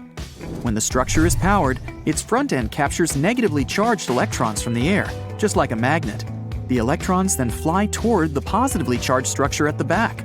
As the ions move, they collide with air molecules millions of times. This creates thrust, just like a regular airplane. And as it moves, it keeps charging the particles in the air and pushing them back. Engineers from MIT did about 10 test flights. Their plane was able to fly almost 200 feet on ion thrust. But their model airplane only weighed 5 pounds, and it flew without a pilot. The lightest manned airplane in the world, the BD-5J, weighs 7 times more, so it should have giant wings to fit this metal structure for ion thrust. And the voltage in that structure would have to be much higher to create enough thrust to let the plane take off. So this technology needs many years to develop and refine before it can be tested on real-scale airplanes. Right now, one of the most reliable and economical electric engine schemes is to work together with traditional propellers or turbines. An airplane can use an electric motor for a quick and quiet takeoff. It'll gain altitude and leave the airspace of a densely populated city. Then, it'll start the main engines, which run on fuel combustion. This will allow the plane to reach high speed and fly a long distance. During this time, the plane's batteries will be charged by the generator powered by the main engine. When it's time to land, the main engines stop, and the plane lands completely silently with the electric engine. So, we're gradually moving toward making airplanes fully electric and silent. Then we can locate airports closer to city centers. This will save travel time and reduce the amount of harmful gases emitted into the Earth's atmosphere. Piano parlor at 35,000 feet.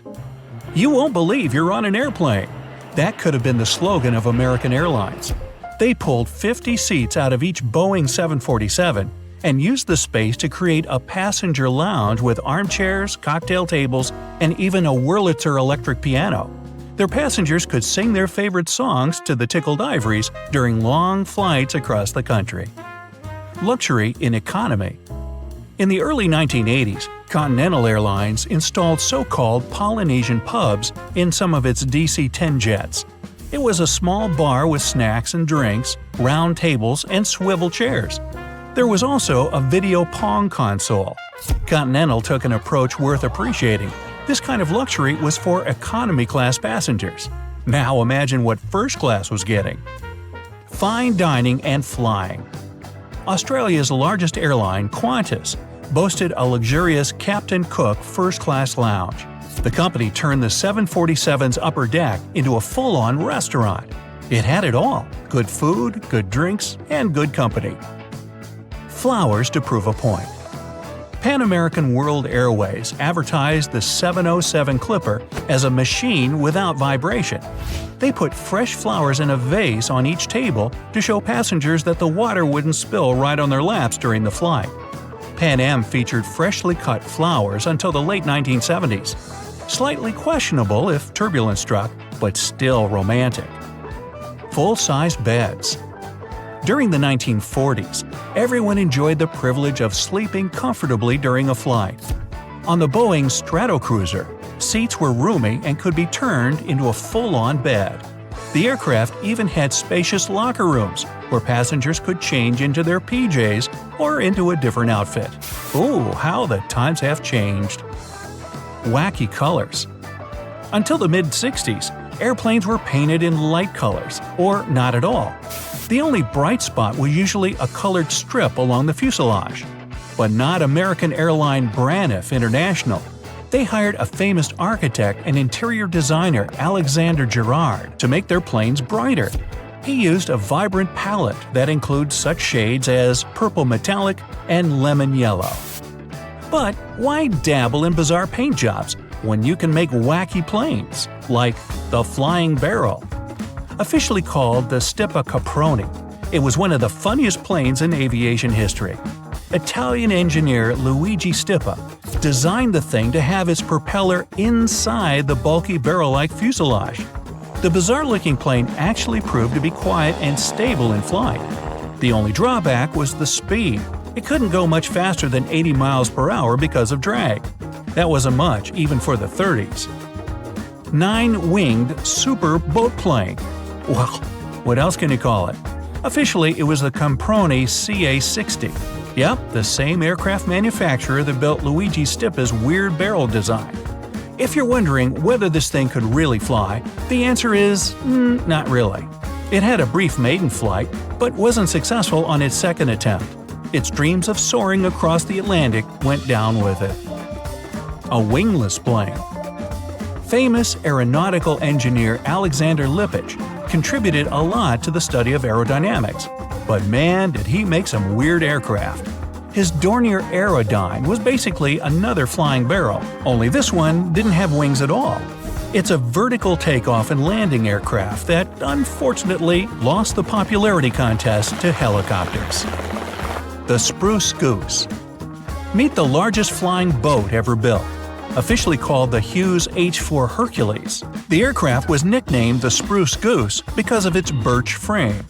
The plane was made from wood because of an aluminum shortage at the time. Its first flight was also its last. The wooden giant managed an altitude of 70 feet over the water, but landed after going a mere mile. The Flying Umbrella. In search of better performance and reliability, aeronautical engineer Paul Nemeth developed a round-wing plane. People who saw his Nemeth parasol aptly dubbed it the Flying Umbrella. Its strangely circular wing was set 16 feet wide, enough to set a Volkswagen Beetle on top. Though only one prototype of the Nemeth parasol was ever built, this plane entered the list of the weirdest aircraft design. The Flying Pancake. This delicious-sounding breakfast-inspired nickname belongs to the Vought V-173. It was an experimental vertical takeoff and landing plane. It was called a pancake because of its yellow disc-shaped body. This thing was pretty much wingless. Any lift generated was all thanks to that flat fuselage. An inflatable plane. In the 1950s, Goodyear created the inflatoplane. The idea was to use it as a rescue aircraft that could be rolled up and packed into a small container. I'm talking smaller than your average bed. It was made of fabric to make that possible and could be blown up to full size, all 20 feet of it, in only 5 minutes. But in 1972, the project was shut down because of its main drawback. The plane could be popped with a single pinprick. The Super Guppy. Try not to stare at his forehead. Go ahead. Nah, you can't not look at it. That's okay. The Aerospace Line Super Guppy is the only airplane that could fit an entire spaceship. And that's what mostly these models were made for, to transport NASA's rockets and their parts. So how did they load that massive cargo space? The plane's huge nose lifts up. NASA still uses one of these aircraft today. The Antonov AN-225. This monster of an airplane is quite the record holder. It can hold the most cargo with a maximum capacity of over 1/2 million pounds, meaning this plane could transport your house somewhere if you're looking to relocate. It also has the longest wingspan, almost 300 feet. The Statue of Liberty could lie across it. Miniature aircraft. This plane is the exact opposite of the previous two. The McDonnell XF-85 Goblin was supposed to fit inside another plane. This aircraft made history as one of the smallest planes ever built. Because of its unusual shaped fuselage, the Goblin was nicknamed the Flying Egg. Unfortunately, it never made it past the prototype stage. The thing was too hard to control. Backward wings. When watching it in action, you'd think this plane was flying backwards. That's because the wings on the Grumman X-29 were angled in reverse. Strange as the design was, this plane had extraordinary maneuverability and a light structure.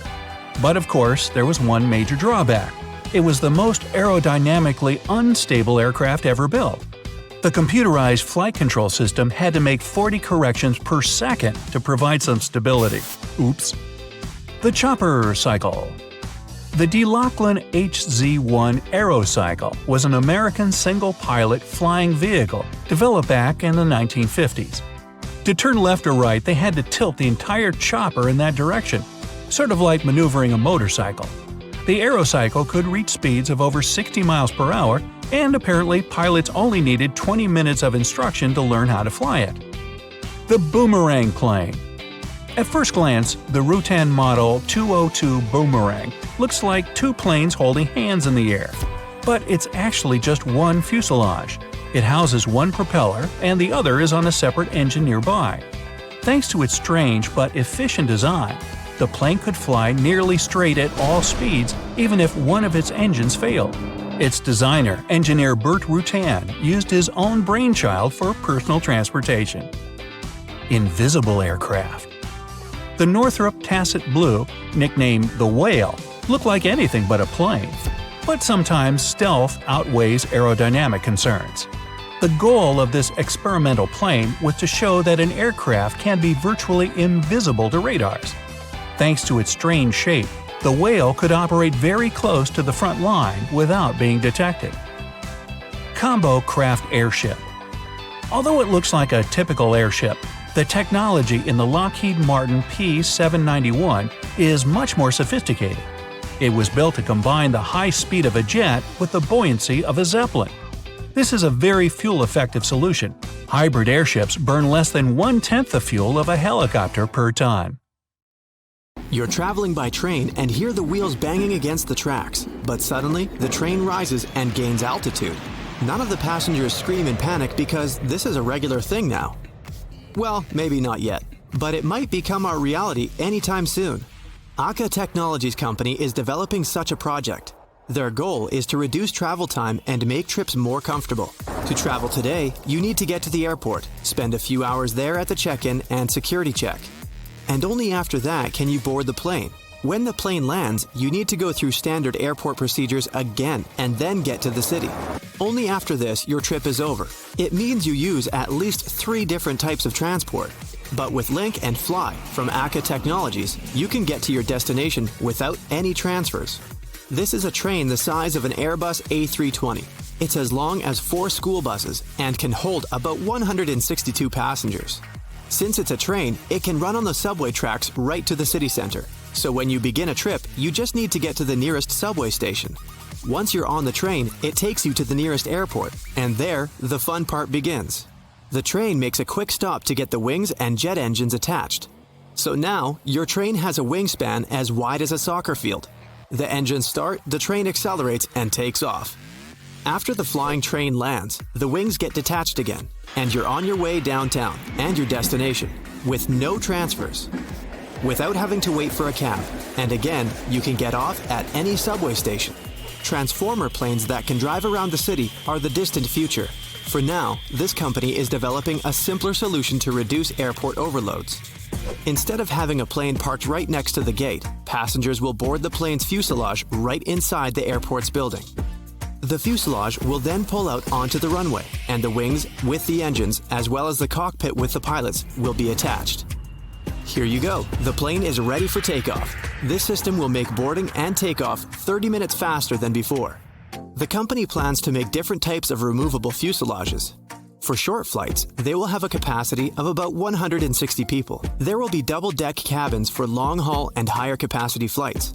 VIP cabins can be customized like a private jet, and if all the seats are removed, the cabin can be used as a cargo plane. Link and Fly has a special safety system in case the cabin separates from the wings during the flight. 3 parachutes at the front and 3 at the back of the cabin will deploy automatically. There are also braking rockets that can help to quickly reduce the speed. This way, the fuselage will descend slowly and safely. A few seconds before touching the ground, the cabin will launch airbags attached to the bottom of the fuselage for the softest possible landing. Another option for traveling faster is the Airbus Pop-Up. It's a kind of taxi that can travel by road and by air. In the future, you can simply order such a cab from your tablet, phone, or even smart glasses and wait for the vehicle to arrive. The car itself consists of a passenger pod half the size of a modern sedan. It can hold 2 people and has a futuristic design and interface. The second part is the ground module. It's the chassis and wheels for driving on conventional roads. You get into the pod, and after that, artificial intelligence does all the work for you. It steers the car safely and takes you to your destination. When you get out of the cab, the pod with the ground module is sent to the nearest charging station. For convenience, charging stations will be located throughout the city, so you won't have to wait long for a cab. But if your destination is far away, a more interesting ride awaits you. Like in the first case, you get into a pod on wheels. The ground module takes you to the nearest takeoff site. There, the capsule gets attached to the air module. This thing looks like a giant drone. It hooks the passenger capsule and flies up, separating the pod from the ground module. Now, it's a flying cab. You can enjoy the beauty of the city from above. When you land on a special platform, the pod reconnects with the ground module, and you proceed to your destination, while the air module charges for the next trip. Rockets might be another revolution in long-distance travel. For now, we use them to fly into space, but in the future, they might completely replace airplanes. Let's say you're going from New York to Shanghai, which is on the other side of the planet. The launching pad of the rocket can be on the water, somewhere in Lower Bay. You board a ferry that will take you to the rocket. Once you reach it, you take your seat along with the other passengers. Countdown. Ignition. The rocket takes off and reaches space. It's now traveling at about 16,800 miles per hour. When in orbit, the launch vehicle undocks from the passenger rocket and heads back to the landing station. There, it will be refueled and prepared for the next launch. At this time, the rocket with the passengers will use its own engine to fly around Earth. It re-enters the atmosphere and lands on a platform on the water near Shanghai. This flight takes only 39 minutes compared to the 15 hours a conventional airplane needs. But there's a downside to such trips. A rocket makes a lot more noise, so landing platforms have to be far away from the cities. This will increase travel time. The other problem is G-force. Standing on the ground, you feel 1 G. When you take off in a normal airplane, you feel about 1.5 G. But when you travel by rocket, the G-force you'll experience will be twice as strong, and if it reaches 5 G, you'll pass out. Back to the ground. In 2010, the number of cars in the world exceeded 1 billion, and by 2030, this number is expected to double. So, we need to fight constant traffic jams on the roads. The elevated bus could be a great solution for that. This thing doesn't actually look like a bus. It's 2 lanes wide and can consist of several cars. Such a bus will be able to carry up to 1,200 passengers at maximum capacity, and it will run on regular roads. We'll need to equip the roads along its route with rails on both sides. The elevated bus itself will move at about 6.5 feet above the road. This is comparable to riding on the second floor of a London double-decker bus, and it won't interfere with traffic on the road. Regular cars will still be able to drive there. The elevated bus will be all electric and driven by autopilot. Its roof will have a large area entirely covered by solar panels. On cloudy days, it'll be powered directly from the rails. Passenger boarding will take place at special stations located above ground. For emergencies, there will be an inflatable ramp light in the middle of the bus. This way, passengers will be able to leave the bus safely. Some concepts of such a bus even suggest that the racks with the wheels should be able to rise, for example, to bypass an obstacle. If some car breaks down right in the way of the elevated bus, it'll lift one wheel rack, move forward, and lower the wheels back onto the rails. Then it'll do the same with the rear rack. This way, the bus will be able to move around the city at about 37 miles per hour. It's faster than driving in a traffic jam. Another option to avoid traffic is tunnels. You would be able to travel through them in your own car. A hypothetical tunnel system under large cities would have multiple entry points. You'd drive your car onto a special platform, and the platform would then be lowered down. It would accelerate in the tunnel to 124 miles per hour. You'd be able to get to the other end of the city in just a few minutes. The platform would then lift your car back to the surface, and you'd keep driving to your final destination. Tunnels can also be the future of traveling between cities. First, you'd have to arrive at some sort of a train station. There, you'd board a passenger pod. These pods would hold 4 to 6 passengers. Then it'd follow the tunnel, dock into a pod cluster, and connect with the transporter capsule. Special pumps would suck the air out of the tunnel, and the transporter capsule would move in an almost complete vacuum. Theoretically, this train would be able to reach speeds that are faster than those of commercial airplanes, and even faster than the speed of sound. So you could get from New York City to Los Angeles in 3.5 hours, compared to 6 hours by a conventional airplane. After reaching its destination, the transporter capsule would open and the passenger pods would arrive at the station. In the future, these pods would be able to travel even on conventional roads. So you just need to order such a passenger pod to your home, just like a cab. This way, you'd have the opportunity to cross the United States from coast to coast without any transfers.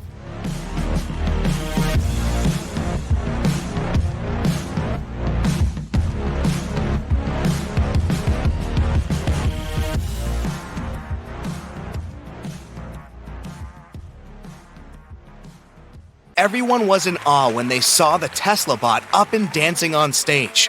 The concept of the robot is to help out humans with everyday boring tasks, like buying groceries, cleaning your house, and mowing the lawn. It can also take on some challenging tasks, like fixing your car or preparing a meal. But on the flip side, you won't see it doing all the routine tasks all the time, since it's aware of what it's doing. Tesla cars have some of the best software in the world, with incredible AI technology for navigating and self-driving. Besides their fancy look, they don't emit toxic chemicals like regular cars. They're extremely fast and can connect to your phone and help you out with many tasks while you're on the road. They build the cars using state-of-the-art technology, and they're very durable. But Tesla is more than a car company. Technically, it's also a software company. The self-driving mechanism takes data from the real world in real time and uploads it to their servers. So when many Tesla cars are on the road, they're constantly updating the maps and intelligence for any Tesla out there to pick up this new info and apply it while self-driving. So if your Tesla is on self-driving mode and you run over a pothole, it'll save that incident for other Tesla users to warn them about it. The AI is good enough to follow routes and navigate through traffic. It can even sense pedestrians on the sidewalk, or if they're crossing the road without looking. It can also avoid certain obstacles around and park itself in tight spaces by analyzing its surroundings. So the whole system relies on humans to constantly update it for the AI to grasp what's going on. This is how the Tesla bot will also operate. It will do daily tasks and learn from certain mistakes it might make. The robot is equipped with many cameras and sensors to balance itself out while standing on its 2 feet. Tesla cars are basically just supercomputers on wheels.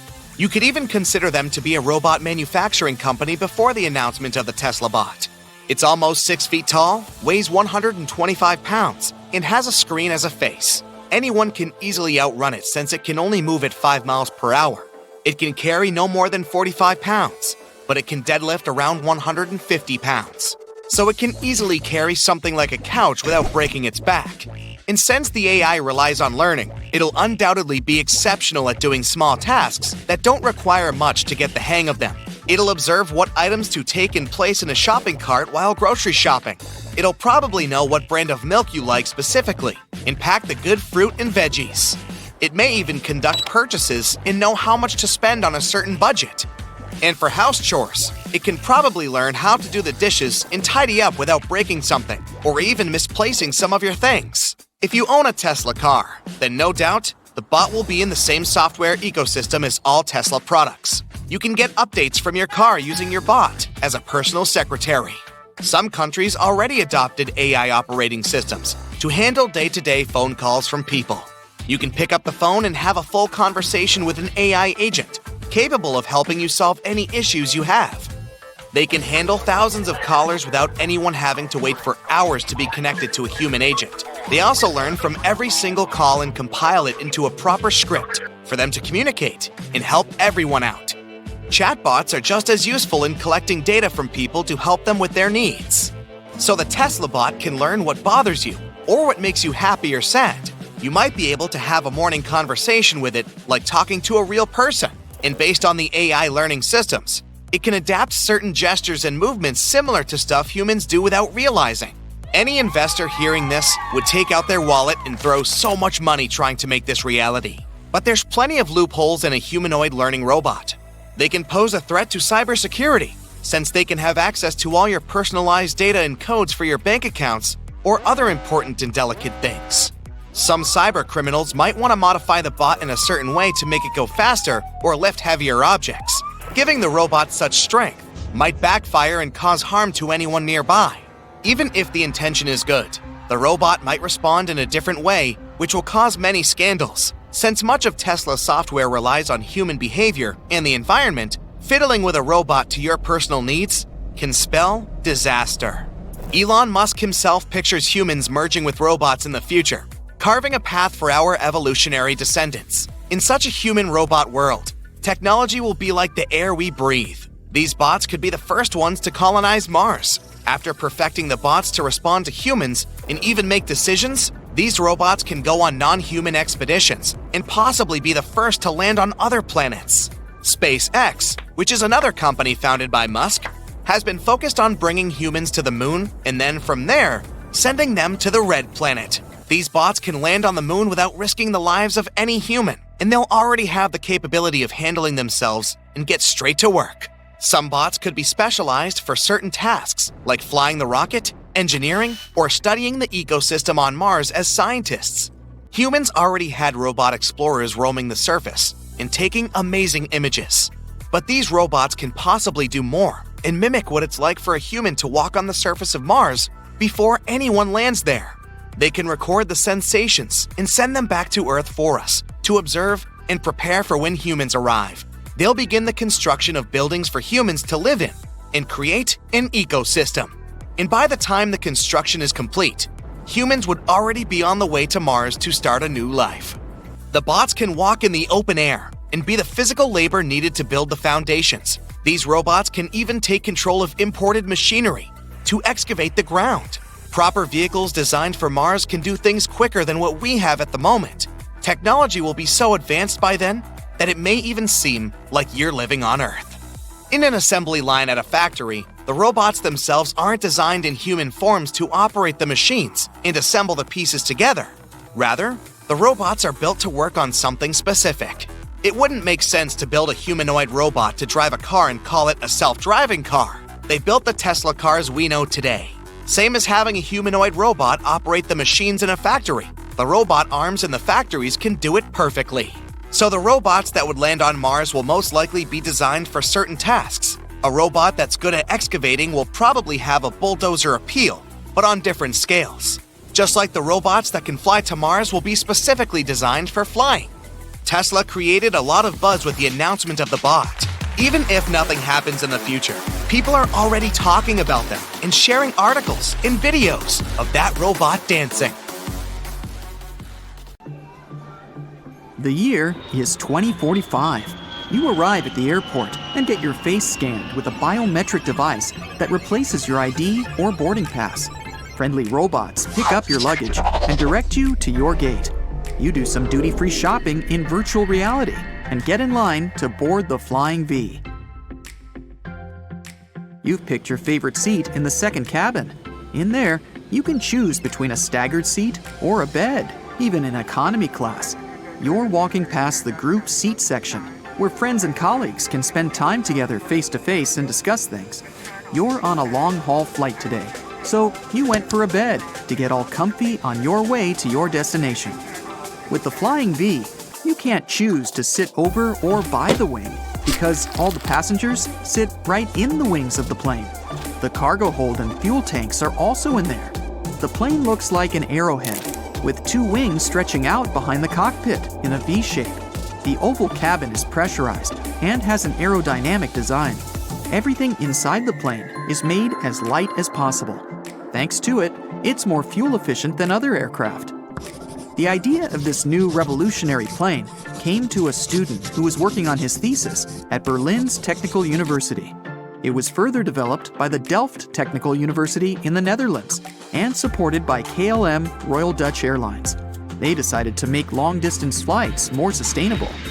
The Flying V shares many characteristics with the Airbus A350, the most advanced aircraft as of 2021. It can also seat 314 passengers and take up 1,700 square feet of cargo. It's smaller and shorter than the A350, but has the same wingspan of 213 feet, slightly longer than the height of the Leaning Tower of Pisa. It means it can fit in the same already existing gates, runways, and hangars at airports worldwide. It has less inflow surface area, which means less resistance. Less resistance means less fuel needed for the same distance, 20% less than the Airbus A350 to be precise. But it gets even better. KLM plans to make it completely emission-free with electrically boosted turbofans. They also believe they could keep manufacturing costs pretty low compared to other unusual and efficient new designs with unique components. Experts tested a 50-pound, 10-foot scale model of the new plane in July 2020. They controlled it remotely, and it successfully took off at a rather low speed, but had a rough landing. It means there's still work to be done to make future flights comfortable for all passengers, including those sitting close to the side of the aircraft. Airbus has spent months testing another unusually shaped plane. It's just 10 feet wide. That's about 3/4 the length of a Volkswagen Beetle. It looks like a flying wedge and could start a revolution in the aerospace industry, improving environmental performance. They believe the remote-controlled Maverick with a blended wing design has great potential. The fuselage in regular planes is basically useless weight and needs massive wings to stay aloft. With the new design, the whole airframe gives lift. It means the plane can be lighter and smaller and still carry the same weight. One prospective problem with Maverick could be boarding and leaving the aircraft. The wide central section could slow it down, and passengers in the middle would be far away from emergency exits in case they need them. At the same time, it would give passengers additional legroom and larger aisles. Another Airbus invention is an XLR plane with a third fuel tank that will travel up to 10 hours without the need to refuel, or 5,400 miles without stopping. That's 1,000 miles more than other narrow-body models. Boeing has spent years working on its own revolutionary concept, the transonic truss-braced wing. This plane has folding wings that are 170 feet long, longer than an average commercial plane. It's possible thanks to the truss used in plane construction that supports the extra-long, ultra-thin wing. It also makes the plane more aerodynamic and allows increasing its cruise speed up to some jetliner speed. The new design is going to need 9% less fuel than regular ones. It could even run on battery power for short-range flights and partially use electric power to get the needed thrust for longer distances. Switching to a gas and electric battery hybrid would help make flying cheaper. A Denver-based startup named Boom is determined to produce the first civilian supersonic jet after the collapse of Concorde almost 2 decades ago. They're partnering with Rolls-Royce to develop the engines for the future plane. It would fly at twice the speed of sound, but would be slower over land.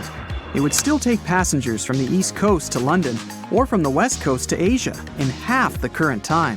They promise the fares won't be much higher than regular business class tickets, with an added bonus of oversized windows for all passengers. Boeing designed the biggest twin jet in the world for long-distance international routes, the Boeing 777X. It's meant to carry between 384 and 426 passengers and will have a unique folding wing. It will bend up at a right angle to fit the wide body into tight docking spaces at airports. The plane will have a wider cabin, dimmable windows, and supersized overhead bins. Some designers and aircraft engineers have been experimenting with plane concepts with no windows at all. One of them is called Ixion and has cabin walls lined with flexible high-definition screens, projecting 360-degree real-time video footage of what's going on outside the aircraft. 2 cameras mounted on the jet's wings would capture the image. The screens are supposed to be low voltage and powered by solar panels on the plane's roof.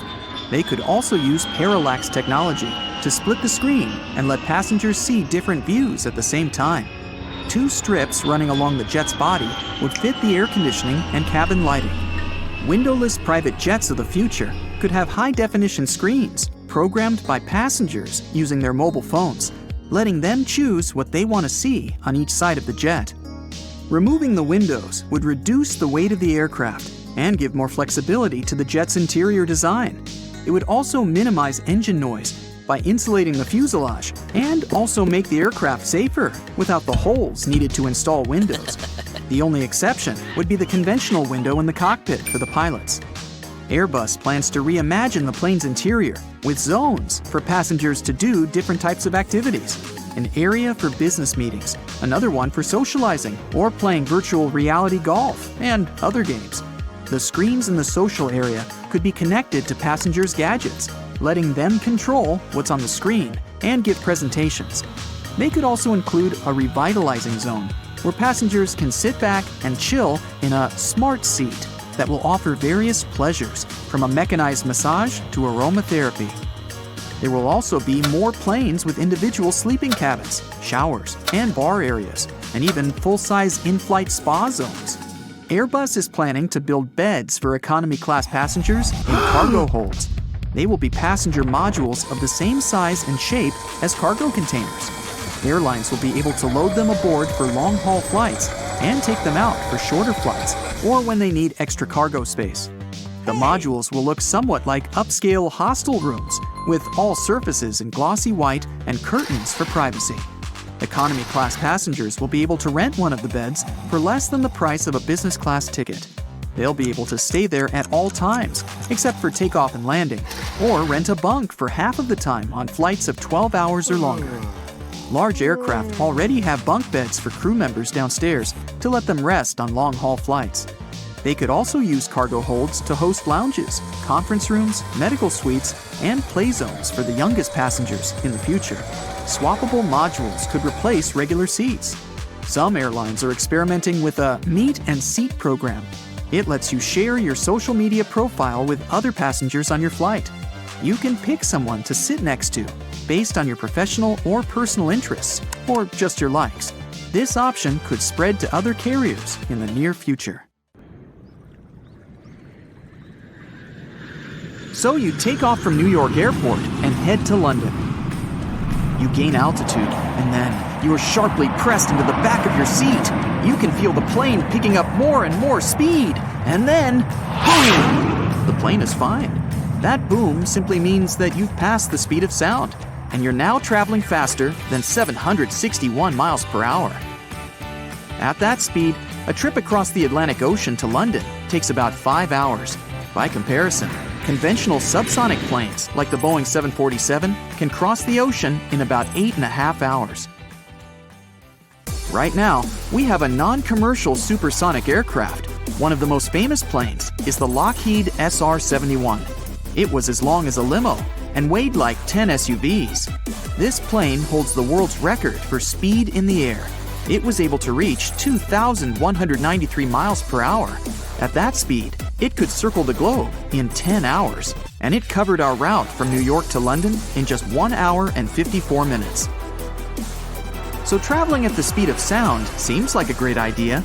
Sometimes you spend up to 3 hours a day in a traffic jam just to get to work. Imagine if you could travel between continents in that time. The Concorde supersonic plane was supposed to do it. This plane was as long as half a soccer field and had a wingspan the size of a basketball court. The empty Concorde weighed almost twice as much as a Boeing 737, and it could carry about 100 passengers. The Concorde could go over twice the speed of sound, but it required an incredible amount of fuel. The flagship of transatlantic flights, the double-decker Boeing 747, burned 1 gallon of fuel for 80 miles per passenger. Concorde burned 1 gallon for only 17 miles per passenger. Given fuel prices, Concorde tickets cost almost 5 times as much as a regular plane, and although it could fly almost twice as fast, it was not allowed to do so. It's all about the sonic boom. When an airplane passes the speed of sound, a shock wave appears on its nose and tail. These waves merge into one and then reach the ground. And this supersonic boom doesn't just appear at the very moment when the plane gets to supersonic speed. It appears continuously. So when the Concorde flew at top speed, it made a sound similar to the constant beating of drums. And to feel this level of noise, put your ear to the wall and ask your friend to start drilling the wall from the other side. So naturally, Concorde was forbidden to fly faster than the speed of sound over land, and it only used its full power when flying over the ocean. When we travel, we spend a lot of time driving to the airport. Then we go to check-in, go through passport control, and wait for boarding. Then we go through passport control in another country, pick up our luggage, and drive to our destination. It all takes a lot of time, and flying at high speed doesn't bring that much change. So Concorde was inefficient, expensive, and noisy. Before long, supersonic airplanes went on the shelf for several decades. But maybe they'll be back soon. Aerion AS2. It's a private supersonic jet in development. It's as long as 3 school buses and has a wingspan almost like a Concorde. It can reach a speed of about 925 miles per hour and will be able to cover the distance from New York to Los Angeles and back. Modern engines have made it more fuel efficient and less noisy, but the supersonic boom is still a problem. NASA is developing the X-59 Quest experimental aircraft to study how to deal with supersonic waves. The plane is slightly longer than a train car and with a wingspan as long as a limousine.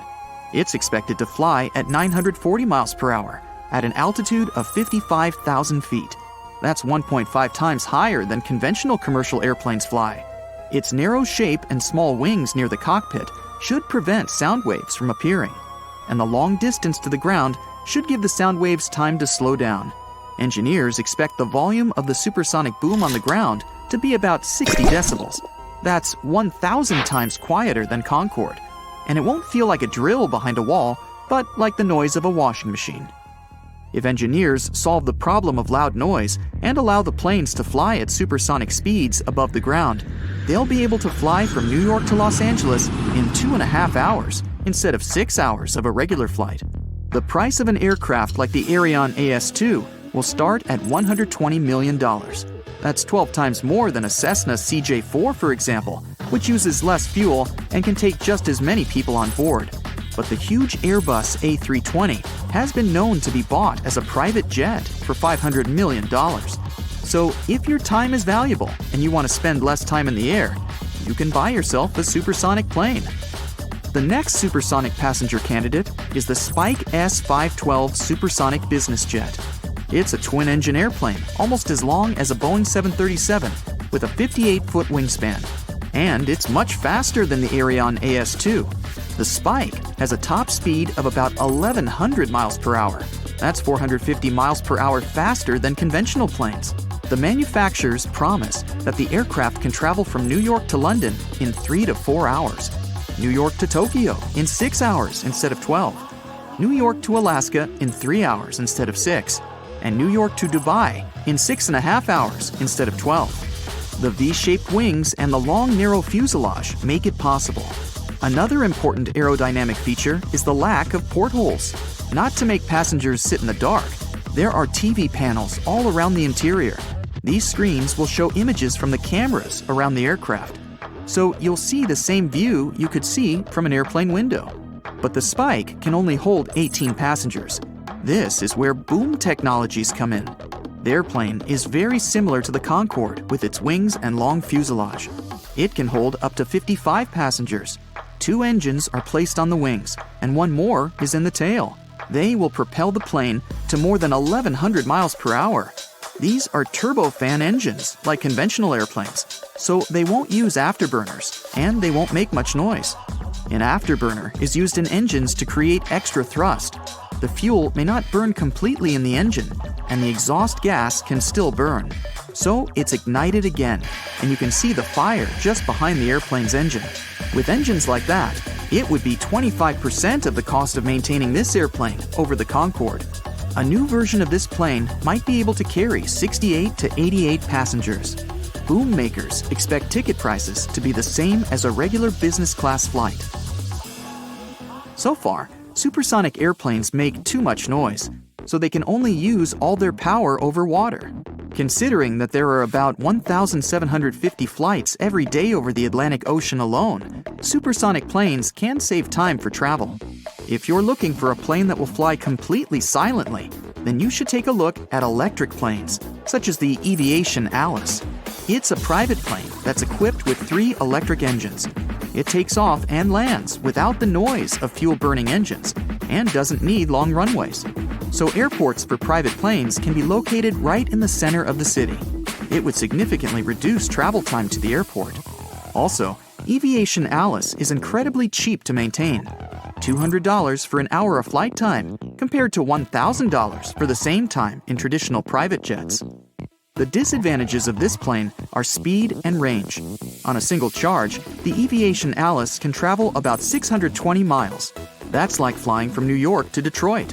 And its top speed is only 253 miles per hour. That's slower than some sports cars. Half of all flights in the world are under 500 miles, so this electric plane could be an excellent replacement for giant fuel-burning airplanes. We just need to set up a network of airports and charging stations for them. It can be done at about 2,000 abandoned airports. There, you would board the plane like a bus, and it would take you to your destination. If you've ever seen the second Terminator movie, you probably remember this guy, T-1000. The main character, so brilliantly played by Arnold Schwarzenegger, had a mission, and it was to protect Sarah and John Connor from that robot. It's much stronger than any human, bending steel with its bare hands and throwing much larger robots around. But its coolest feature is the ability to change its shape. Made of liquid metal, it can recover even after severe damage. You can say it's just another sci-fi movie, but hear me out. Scientists managed to create something similar to T-1000 in real life. They invented a material, which is a mix of metals with some pretty insane properties. Magnetoactive phase transitional matter, or MPTM. The robot looks more like a super tiny, Lego-sized model of its on-screen prototype. This little guy can melt in your hands at 85.6 degrees Fahrenheit and then go back to its original shape. The test run has shown it can break out of a small cell using this superpower. The secret behind what looks like magic is physics. A magnetic field generates an electric current inside one of the metals the real-life T-1000 is made of. Some heat is then produced, and solid material turns into liquid.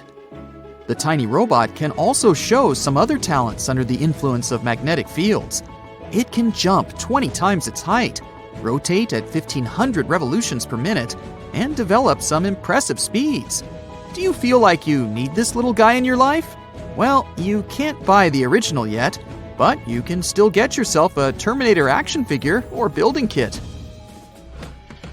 As for the material that can melt and solidify again, it will have more practical uses than entertaining the audience.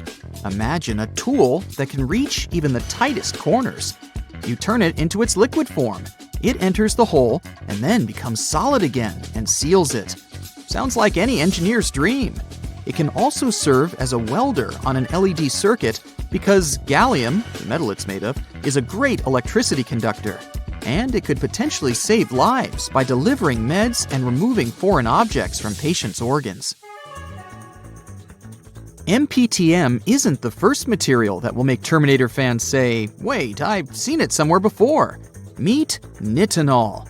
It's a super elastic material that remembers its original form and always goes back to it, no matter how much you bend it. So far, it's successfully used to make stents. Those are small mesh tubes that hold arteries open for those who need them. Nitinol does this job perfectly, as it can bend when it needs to under a cool temperature and goes back to its original state upon heating. It's also super durable, perfect to last a long time. That's why it's also used to produce braces for teeth, mechanical watch springs, inserts for golf clubs, and here comes my favorite, self-bending spoons used in magic shows. Another Terminator reality that has become ours too is the massive use of drones. They deliver your last-minute order of that bag you need for your vacation, take the best footage for news shows and Uncle Tim's wedding, assist search and rescue teams, transport aids, monitor wildlife, and inspect otherwise non-accessible parts of buildings. Okay, I feel it's easier to list what they don't do. In the second part of the movie, Schwarzenegger's character explains that his CPU is a neural net processor, and the more contact with humans he has, the more he learns. If you feel like rewatching the movie by now to refresh your memory, you can always get a copy on Amazon. Anyway, what the Terminator is talking about sounds a lot like real-life neural networks, doesn't it? Those are modeled kind of like a human brain. The idea is to train the computer to do tasks by analyzing thousands of training examples. An object recognition system learns what a car or a poodle looks like by looking at many, many images of those and singling out some patterns. Once they're trained enough, they can do all sorts of things, from predicting weather and the situation on the stock market to recognizing faces and choosing what Netflix shows to recommend to you.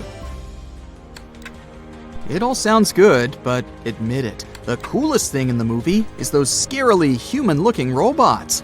Many humanoid robots are now still in the project stages, but there are some which are pretty much alive and kicking. Some of them work at factories and warehouses because they're really good at logistics and manufacturing. They conduct whole orchestras, dive under the sea, help older people. Hey, is there something they aren't good at? Should we start worrying that we'll be replaced by them soon? While AI is becoming better and better, it's still luckily unlikely. Machines still don't have emotional intelligence and decision-making skills like humans. They're super smart, but they simply have no motivation to take over the world unless humans tell them to do so. And even if one AI system or app decides to break free and rule the universe, it's unlikely powerful enough to do it. So breathe out. One thing those humanoids have mastered, though, is a sense of humor. When a man approached a robot at a trade show in Las Vegas, asking if she had a boyfriend, the machine responded that she was unfortunately not on the market as robots don't have relations. Getting rejected by AI. Talk about 21st century problems. The heartbreaking robot's name was Amica. Its creators, the British company Engineered Arts, call it the world's most advanced humanoid robot. It's so detailed and lifelike that I'm not surprised that guy wanted to hit on it. Amica has a whole emotional spectrum and can show realistic astonishment and surprise and whatnot. It even yawns, shrugs, blinks, and scratches its nose. Amica's eyes have cameras, so it can remember your face and track it. That's why talking to it doesn't feel like staring at a gadget screen. It can also detect objects like a human finger in front of its face, so it will react when you approach it. This beauty is not hard to operate at all. It relies on cloud-based firmware that updates itself, and even a totally non-tech-savvy person can use Amica. You can control your robot from anywhere by simply logging into its software system. Imagine you're stuck in traffic, and your robot assistant is greeting guests and presenting your project without your physical presence. Its AI is so advanced that you can use it to work on 2 different tasks at the same time. It can even single out a more important task and make it its priority. If you feel like purchasing an Amica, be prepared to pay over $100,000. Atlas, a humanoid designed by Boston Dynamics, can run up and down the stairs, jump between levels, and pick up, carry, and throw heavy things at the right distance. Atlas can grip things using 1 fixed finger and 1 moving finger. All of this makes it an ideal warehouse helper. Its latest achievement is an inverted 540-degree multi-axis flip. It was as complicated for engineers to program the robot to do it as it sounds. And Atlas doesn't just move like a parkour champion. It can also plan the most efficient route to get from point A to point B, considering the surroundings. It also remembers when it makes a mistake or has to overcome some obstacle. It activates all of its components to maintain balance. Because all those components are 3D printed, Atlas isn't that heavy, just 196 pounds with a height of 4 feet 9 inches. Since this smart robotic guy is a research platform, you can't purchase it just yet. The engineers keep improving it, and maybe soon it will be able to walk out of the warehouse and start its own logistics company. And then you won't want to purchase Atlas, but could end up sending it your resume. Okay, air traveler, think about this. Will robots replace all airport staff? How can you go duty-free shopping in virtual reality? Will you finally be allowed to keep your phone in your pocket as you go through security checks? Well, let's see what the airport of the future will look like. Automated equipment connected by 5G networks and robots will occupy many currently human positions. That's why you'll see way fewer employees at the airport.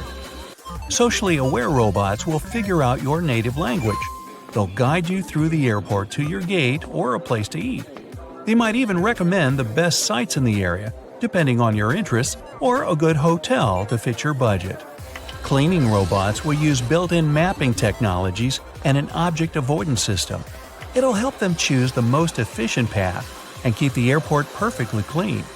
Such a robot has already been created by LG and helps out at Seoul's Incheon International Airport. Robots will pick up your luggage when you arrive at the airport. One robot of such kind is already working at Geneva Airport. Passengers scan their boarding passes, then put their bags in the robot's luggage compartment. The machine gives them special tags to attach to their bags and luggage receipts and drives away. Passengers will be able to use other luggage drop-off opportunities at train stations, restaurants, or airport coffee shops. Your bags might even be picked up from your hotel or home. You'll be able to track your luggage in real time through a phone app. When it arrives at the carousel at your destination airport, you'll get a notification. Bags will be tracked through embedded chips. Your airport experience will become truly personal. When you look at an airport screen, you'll see information about your flight, boarding time, gate changes, and delays. All this data will be presented in the language you choose. A passenger standing right next to you and looking at the same screen will see completely different information tailored for them. Duty-free shops will transform into virtual shopping malls. After you connect to one, it'll analyze your buying history and suggest goods and brands you might like. Your purchases will be delivered to your home. There will be more space at terminals. They'll also become more relaxed. No more retail pushing at you from all sides. We can only hope. There will be no more physical document checks. You'll simply walk through a sensor corridor that will analyze your facial features or iris scan. Biometrics are already widely used around the world. There are automated lanes for local citizens at some airports. They don't have to scan their thumbs or show physical IDs. Airports will become more eco-friendly. On-site servers that consume a lot of energy will be replaced by cloud data storage. Even runways will change so that planes will spend less time and fuel during takeoff and landing. Overcrowded check-in desks will become history. You'll check in online, at self-service desks at train platforms, hotels, or in convention centers through data clouds. Once checked in, you'll get a digital token on your smartphone that will serve as your ID and boarding pass for the trip. You will no longer have to take off your shoes during security checks. Can we just have a silent moment of celebration right here? Thank you. A special pad will detect forbidden items and substances hidden in shoes, all thanks to a scanner that will be using a grid of sensing electrodes. The whole process will take mere seconds while you're waiting in line for a full body scan. Wow, maybe they'll throw in a free health checkup too. Better yet, you'll walk through security scanners without taking off your coat and with pockets full of coins and phones. Fewer trays going through scanners will mean less time spent on checks. Artificial intelligence will work together with a more sensitive version of currently used body scanners to flag any hazards. Cooling sensors will make them more effective from even a further distance. Your electronics will be allowed to stay in your bag during security checks. Artificial intelligence will be able to compare the regular laptop and the one going through the X-ray scanner. It'll show if the device has been modified and can be a source of trouble. The new MagRay system will be based on the technology used in MRI scans. It'll tell harmless liquids from the other kind. That means your water bottle or your favorite face tonic will be allowed to stay in your carry-on. Molecular body scanners will analyze body language and spot suspicious behavior. They'll also check if any passenger needs help from airport staff. Each airport of the future will have its digital twin, a super detailed and smart computer simulation. Relying on artificial intelligence algorithms, it'll take its own decisions in real time. If AI receives some negative feedback on, let's say, bathroom cleanliness, it'll immediately send someone to take care of that. Artificial intelligence will adapt the airport to the number of travelers. During the holiday season, major sports events, and other peak travel periods, there will be additional passenger services. For example, when two large planes land at the same time, the airport will send more people or robots to take care of all those passengers. There will be more taxis at the arrivals to avoid long lines. Entire districts and even cities will be centered around airports. They will serve as important hubs for all kinds of public transit, from buses and high-speed rail to Hyperloop. Air taxis will become the new hit. They may even partially replace short-haul flights. People will come to airports to meet up with friends, go shopping, enjoy a spa, and who knows?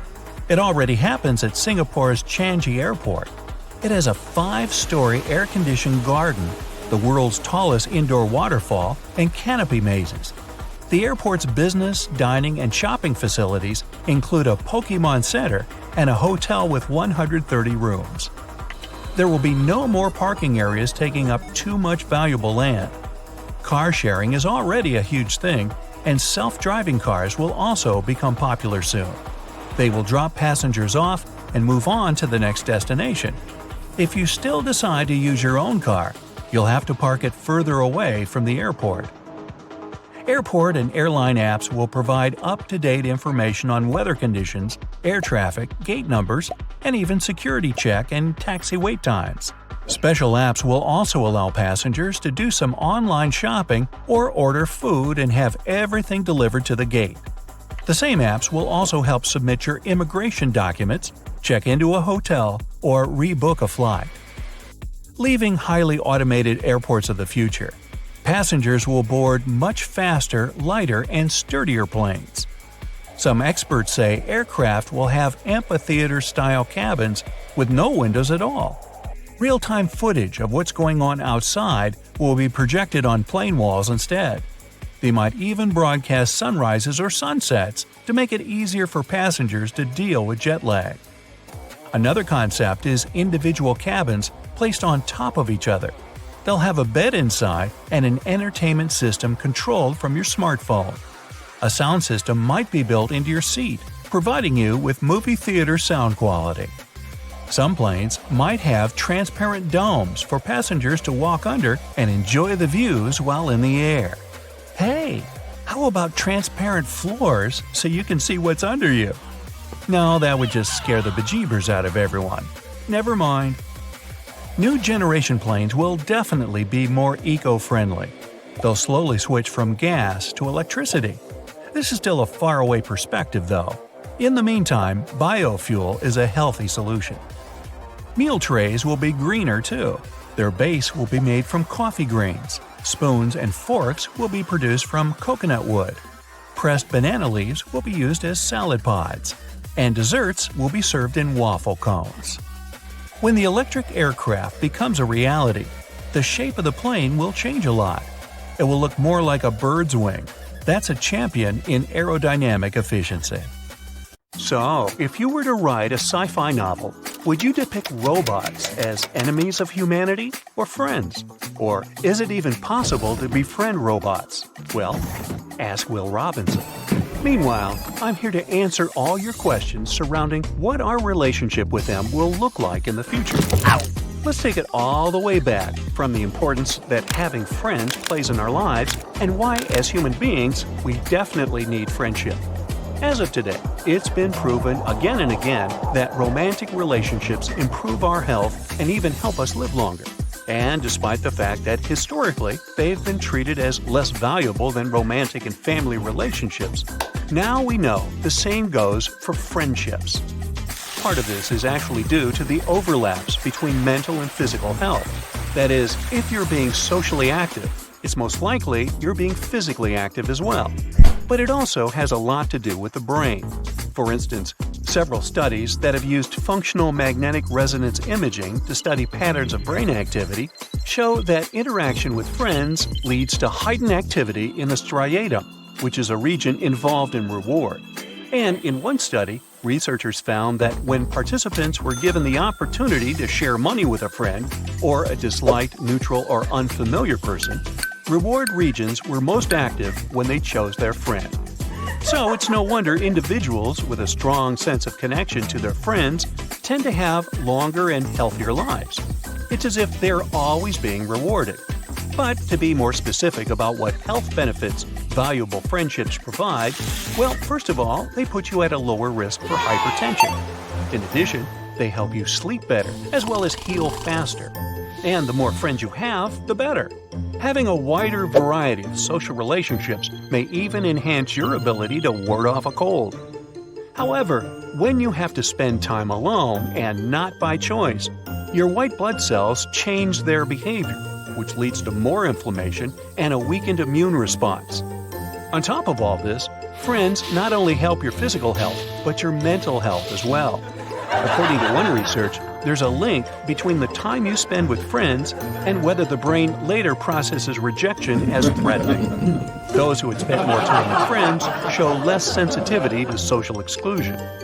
Now, where do robots enter the picture? Well, in the future, we may not be restricted to only being friends with living and breathing human beings, or pets even. To be able to explore the idea of human-robot friendship, we must understand the very basics of robotics. Most of you may be familiar with the concept of robots, but it's actually important to define them as a separate entity from other types of machines. You see, unlike other machines, robots interact with the world. Based on their actions, they're able to adapt and make changes to their surroundings as well as respond to the world around them. They can independently sense, reason, plan, and take action. As well as performing tasks autonomously, they can also extend human capabilities and mimic human actions.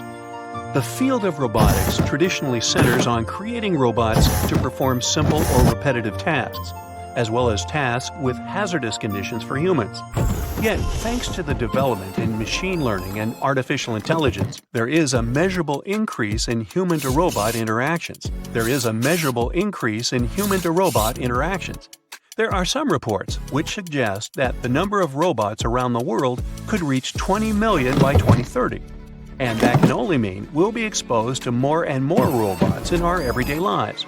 Therefore, all of us will have to interact with them one way or another. Yet again, does all of this really mean we'll be able to bond true friendships with them? And if so, will our robot friends improve our physical and mental health in every way like our human friends do? Or are robots even capable of being friends? As of today, there are quite a few robots that can perform intelligent tasks, such as adjusting how they respond to individuals and organizing themselves without direct human input. Some examples of that include prosthetic arms that can learn from the person who is wearing them and adapt to their needs along the way. Then there are physical therapy robots that coach patients to learn a task by assessing their individual needs and offering them just the right amount of help. There are also what researchers call swarm robots, also known as a large group of robots. After getting a single command, they are able to collaborate with each other and organize on their own to fulfill the task at hand. This makes them perfect for dangerous tasks such as exploring a collapsed building. Instead of a human having to give commands to each individual robot, you send in the team and they coordinate the whole mission themselves. Talk about autonomy and cognition. So, since robots are able to do all that, it's obvious they can make good friends, right? Well, friendship is not all about benefiting from each other. Take Aristotle, for example. He says that true friendship is premised on mutual goodwill, admiration, and shared values. Accordingly, friendship is about a partnership of equals. So, can we achieve that with robots? Because so far, the relationship we have with robots is what Aristotle would call an inferior one. Yet again, even in this state of benefiting from robots, we relate to a robot just like we relate to pets, possessions, and people. Many folks these days always thank ChatGPT for helping them out with stuff. Some people who work on robot ethics believe that what they do, that is, bonding with a robot, is just a waste of emotional energy. That is because these entities can only simulate emotions, and this will always be less rewarding than forming human-to-human bonds. Well, I've already named my robot vacuum cleaner. Sorry, not sorry. And I know I'm not the only one. According to an engineer who worked at a vacuum cleaner robot company, when customers were offered brand new robots to replace their broken ones, they would decline the offer, saying, "No, I want my robot." They didn't want to replace the robot because they'd grown attached to it. The thing is, according to the psychological evidence we have so far, what I and many other people do couldn't be any more normal. Because according to it, as human beings, it is in our nature to extend emotional connections to things that are very different from us. That is, even when we know they are manufactured and pre-programmed. But the question is, do those connections constitute a friendship comparable to those shared by humans? If we try to answer this question based on Aristotle's idea on friendship, the answer would be no. Then again, the ones that can be considered equal are all destined to evolve over time. So instead, let's look at it this way. Robots can be good companions, which can address our urge to feel a social connection. They can provide physical comfort, emotional support, and enjoyable social exchanges. They won't reject or judge you. One might argue that they also won't understand or empathize with you. But the thing is, they don't really need to. Most people talk to their pets, even though these animals don't understand the words. But they still help you feel less lonely at the end of the day, and robots can do exactly that. There are potential risks with human-to-robot friendships, however. If robots can become our friends, they can very well become our enemies too. But not in the way that sci-fi movies depict. Robot friends can turn into a problem if people start neglecting their relationships with other people to spend more time with the machine. And that is exactly already happening with video games and social media. Yet again, we can all agree that robots aren't the ones to blame for it. The year is 2160. The place, the Pacific Ocean off the coast of Japan. The ocean seems calm, at least the surface does. The ocean floor is cracking right now. Boom! The earth opens up, magma shoots out. The crack in the ocean floor triggers an earthquake, and a massive amount of energy shoots into the ocean. And now for gravity to get involved. It pulls the water down and makes it move faster and faster. It's a tsunami. A wave as high as a skyscraper plows toward Tokyo at 500 miles per hour. That's millions of tons of water. It would be awesome to take a picture of it, but there's no time to admire the power of nature. The tsunami's about to hit Tokyo Bay. The tsunami smashes ashore and starts attacking the largest structure on the planet, the Tokyo Pyramid Metropolis. It's 6,600 feet tall. That's 5 times the height of the Empire State Building. Imagine if the entire population of Denver, Colorado lived and worked in one building. The Tokyo Pyramid Metropolis, TPM, can handle 750,000 people at a time. Incredibly, the structure withstands the impact, and most of the tsunami's energy seems to have just disappeared. This time, engineering stands up to nature. TPM was built by the Shimizu Corporation, which was founded in 1804. The pyramid is the most stable structure around. If you don't believe me, go to Egypt and see the Great Pyramid of Giza. It's lasted 4,500 years and it's still going strong. The TPM is built on water and consists of 204 individual pyramids. They look like bunches of grapes stacked on top of each other, 8 tiers in all. Only in this case, each grape is the size of a Vegas casino. The TPM's actually hollow. That's how it defends itself against typhoons and tsunamis. It doesn't meet the wind and waves head-on, but lets all that energy just pass right through it. Robots and autonomous control systems run this place. It runs on solar, wind, and wave energy. The pyramids are connected by passages, all in all about 85 miles worth. They connect everything and are maintained by AI that always finds you the fastest way to get from Pyramid A to Pyramid B. The TPA's obviously the city of the future, but human tech isn't quite ready for it just yet. Originally, engineers decided to install the pyramid on 36 columns, all dug into the ocean bed. If you build a pyramid that size out of steel and concrete, you'd be looking at 50 million tons of load press in on itself. The TPM would have collapsed under its own weight and imploded into the ocean. They needed something 1,000 times lighter than concrete and stronger than steel. So, what's this futuristic material? Look at this old guy.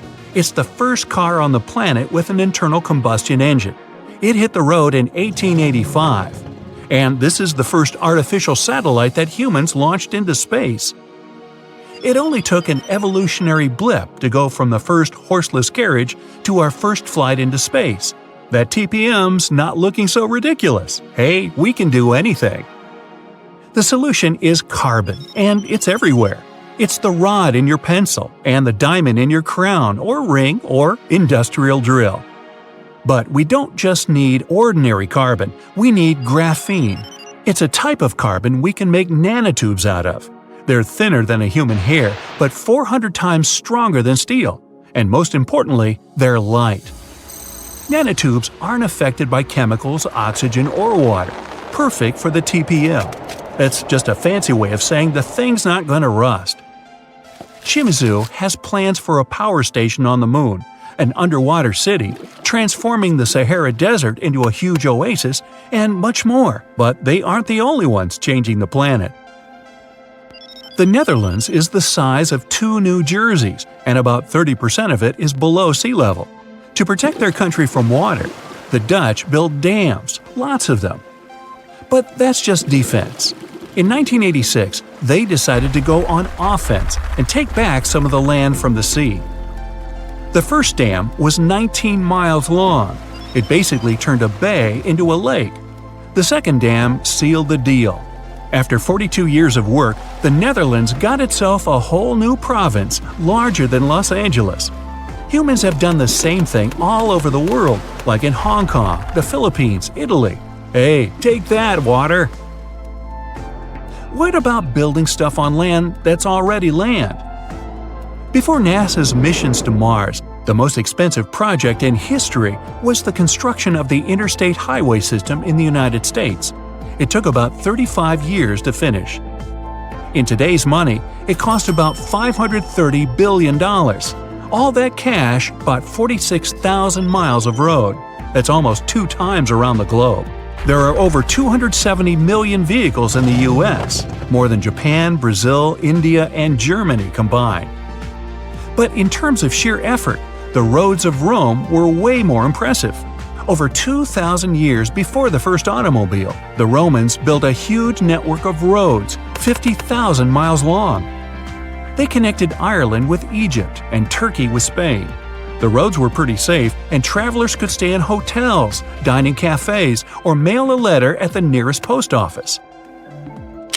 Only about 30% of the Earth's surface is land. The world's oceans, rivers, and lakes are full of life, and it seemed like a ridiculous task to catalog everything living in there. But 2,700 scientists from 80 countries decided to team up to do it. The cost? $650 million. Those scientists spent 10 years searching for old and new species. It was one of the biggest science projects ever attempted. They even discovered about 6,000 new species of fish, squid, and algae. The Great Wall of China is huge. 13,000 miles of walls, natural barriers, and trenches. That's about 2 times the distance from Alaska to Australia. They built it over a period of 2,000 years with no trucks, bulldozers, electricity, just raw people power. Modern China's not exactly dropping the ball. In 2 years, China used more concrete for construction than the US ever did. I mean ever. Roads, cities, airports, everything there is huge. The Three Gorges Dam is definitely the new Great Wall of China. Over 7,600 feet long and 600 feet high. You're looking at 3 times more concrete and steel than the Hoover Dam. It's the largest concrete structure in the world and cost about $37 billion. More than 1 million people had to pack up and move to make way for it. Switzerland has the longest and deepest railway tunnel on the planet. Under the snowy Alps, builders dug 35 miles of tunnels. Every day, 200 freight and passenger trains pass through it. The amount of rock they took out to make the tunnel is about the same as 5 Great Pyramids. The whole thing cost about $12 billion. Egypt's one of the oldest nations on the planet, but now they're building one of the newest cities. It's going to be about the size of Singapore and filled with 6 million lucky people. There's going to be apartments, government buildings, entertainment, even an opera house. Oh, and a park that'll make Central Park look like someone's backyard. When it's finished, it'll be Egypt's new capital. So why bother? Well, by 2050, Cairo's going to have about 40 million people in it. Looks like they'll need more than one new city. The first flights to the moon cost about $280 billion in today's money. But SpaceX isn't letting price get in its way. The company plans to build a colony on Mars with a population of 1 million by 2050. They claim that once the program starts, you'll be able to buy a ticket to Mars for as little as $100,000. But the biggest science project ever is definitely the International Space Station. It weighs as much as 2 Boeing 747s and zooms through space at the speed of 17,500 miles per hour. That pencils out to be 5 miles per second. The station orbits the Earth 16 times per day, and it doesn't come cheap. Luckily, a whole bunch of countries share the bill, but it's definitely the most expensive room service anywhere in the galaxy. It costs $10,000 to deliver a bottle of water from Earth to the space station. Hey, at that price, I think it's important to ask, sparkling or still? Not only super cute, but super useful. Boston Dynamics builds doggy robots that are supposed to assist humans in the labor force in certain industries. The doggy bots are now undergoing testing in a pumped storage plant in Western Austria. They'll use them as inspection dogs that can sniff out potential trouble. No, not literally sniff, but use their high-end cameras that can detect any leaks with thermal vision. These robots perform perfectly in a controlled environment back at the workshop. How well they manage to work on their own will define the future of robots in the labor force. A control center 30 minutes away from it is running the company in Austria remotely and also operates 20 other plants. No humans are working in any of those facilities except for one person who drives out to make sure things are running smoothly. The robot's jobs include inspecting tasks that are coded by a software company called Energy Robotics. Boston Dynamics provided the hardware, aka robots. The Energy Robotics guys are writing the code to make these robots smart. The Doggobots should do perfectly fine on their own, as they have built-in navigation systems and obstacle avoidance. The codes they are working on can allow the dog to study the whole site and navigate through it without tumbling over and bumping its head all over the place. It will essentially tell the dog to make its way to a certain point with no problem, take a picture of something, and send it back to the operators. The cool thing is that these robots that Energy Robotics programmed aren't remote controlled. They're automatically programmed to do their tasks on their own. They're taught to do a task and repeat it throughout their day. The advantage of using these doggos is that they can usually stroll in toxic and radioactive environments whenever needed. They can also learn to detect if someone got injured or in an accident and alert the control center about it. The robot can work up to 12 hours doing inspections with intervals of 60 minutes of walking around and 60 minutes of charging. It simply walks back to its charging station and sits down to rest like a good little boy. It has a built-in accelerometer to tell if it's moving and rotating sensors in the joints that can determine how its weight is being distributed. If it feels like it's tipping forward, the program quickly tells it to find the right foot to keep balance. It has cameras on 4 sides to see where it can step. Boston Dynamics supplies an Xbox-inspired joystick. So, if you're a video game fan, then this robot is perfect for you. Boston Dynamics designs robots that let any buyer add extra modules for their business. For example, if you want to create a 3D model of a building from the inside, you can attach a sensor to the dog's back that can do the job for you. The facility in Austria isn't dangerous in any way, but just inconvenient for people to drive to, especially when the snowy season hits. Mountain roads get too risky or inaccessible. This facility and its walking paths were designed for humans to work there. That's why they need to bring in robots that can maneuver in human settings rather than get a specialized robot for a specific task. And this is the whole point of having robots working. They're supposed to be designed for their task. You won't see a humanoid working in a factory assembling some parts. They have robotic arms to do that. Boston Dynamics also houses Atlas, a humanoid that can outdo you in gymnastics. It can run, carry things, hop, dance, and even do backflips, because you can always use a backflipper at a warehouse, right? It's about 5 feet tall and weighs around 190 pounds. It's battery-powered and has an impressive set of hydraulics to keep itself balanced. It has a bunch of cameras and depth sensors connected to its control system, which is monitored and controlled through some computers with humans supervising it. Looking at their workshop, you'd think it's some sort of a parkour gym, but it's all there to train the robot to navigate through tough obstacles. In addition to backflips, the robot can jump from platform to platform. It can take the surroundings into account and make a plan with long-term and short-term goals to get from point A to point B. It also remembers if it made a misstep or had to overcome an obstacle. It's easy to control or program the robot to do a simple task. But the main challenge for them is to get them to do multiple complex tasks at the same time and repeat them.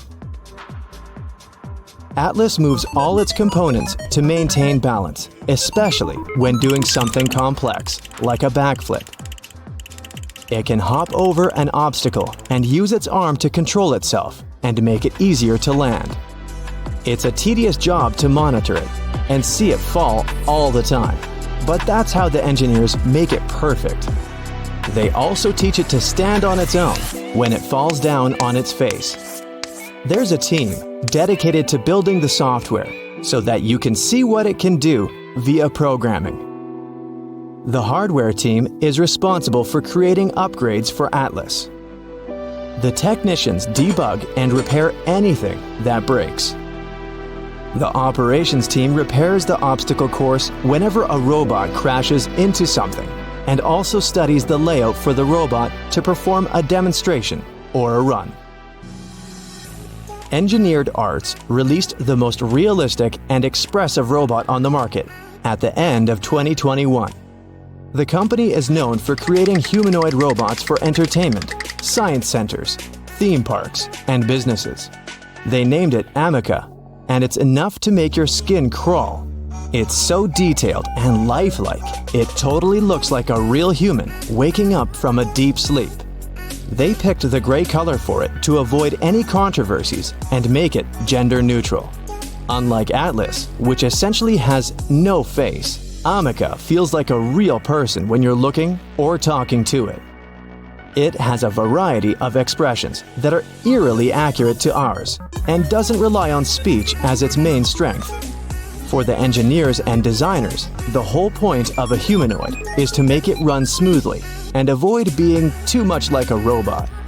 It means no talking in monotonous sentences about something banal. It doesn't walk yet, but it relies on a combination of AI and robotic engineering. The communication is nonverbal, meaning it works through its expressions and gestures. It doesn't have to ask follow-up questions and give a blank stare if it doesn't understand what you're talking about. Instead, you get the feeling like you're talking to a live organism.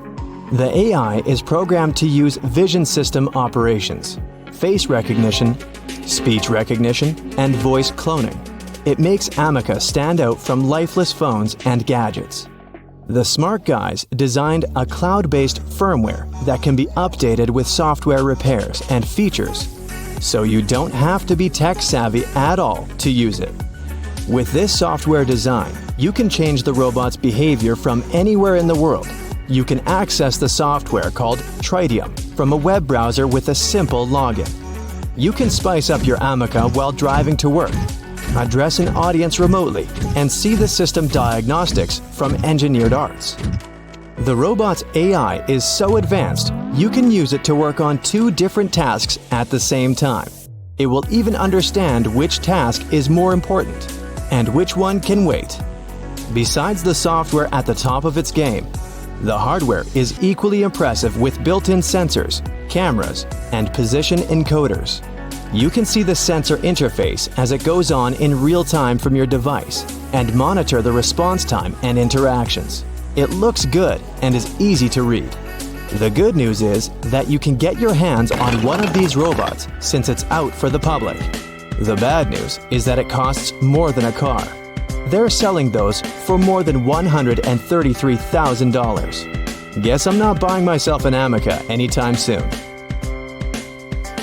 That's it for today. So hey, if you pacified your curiosity, then give the video a like and share it with your friends. Or if you want more, just click on these videos and stay on the bright side.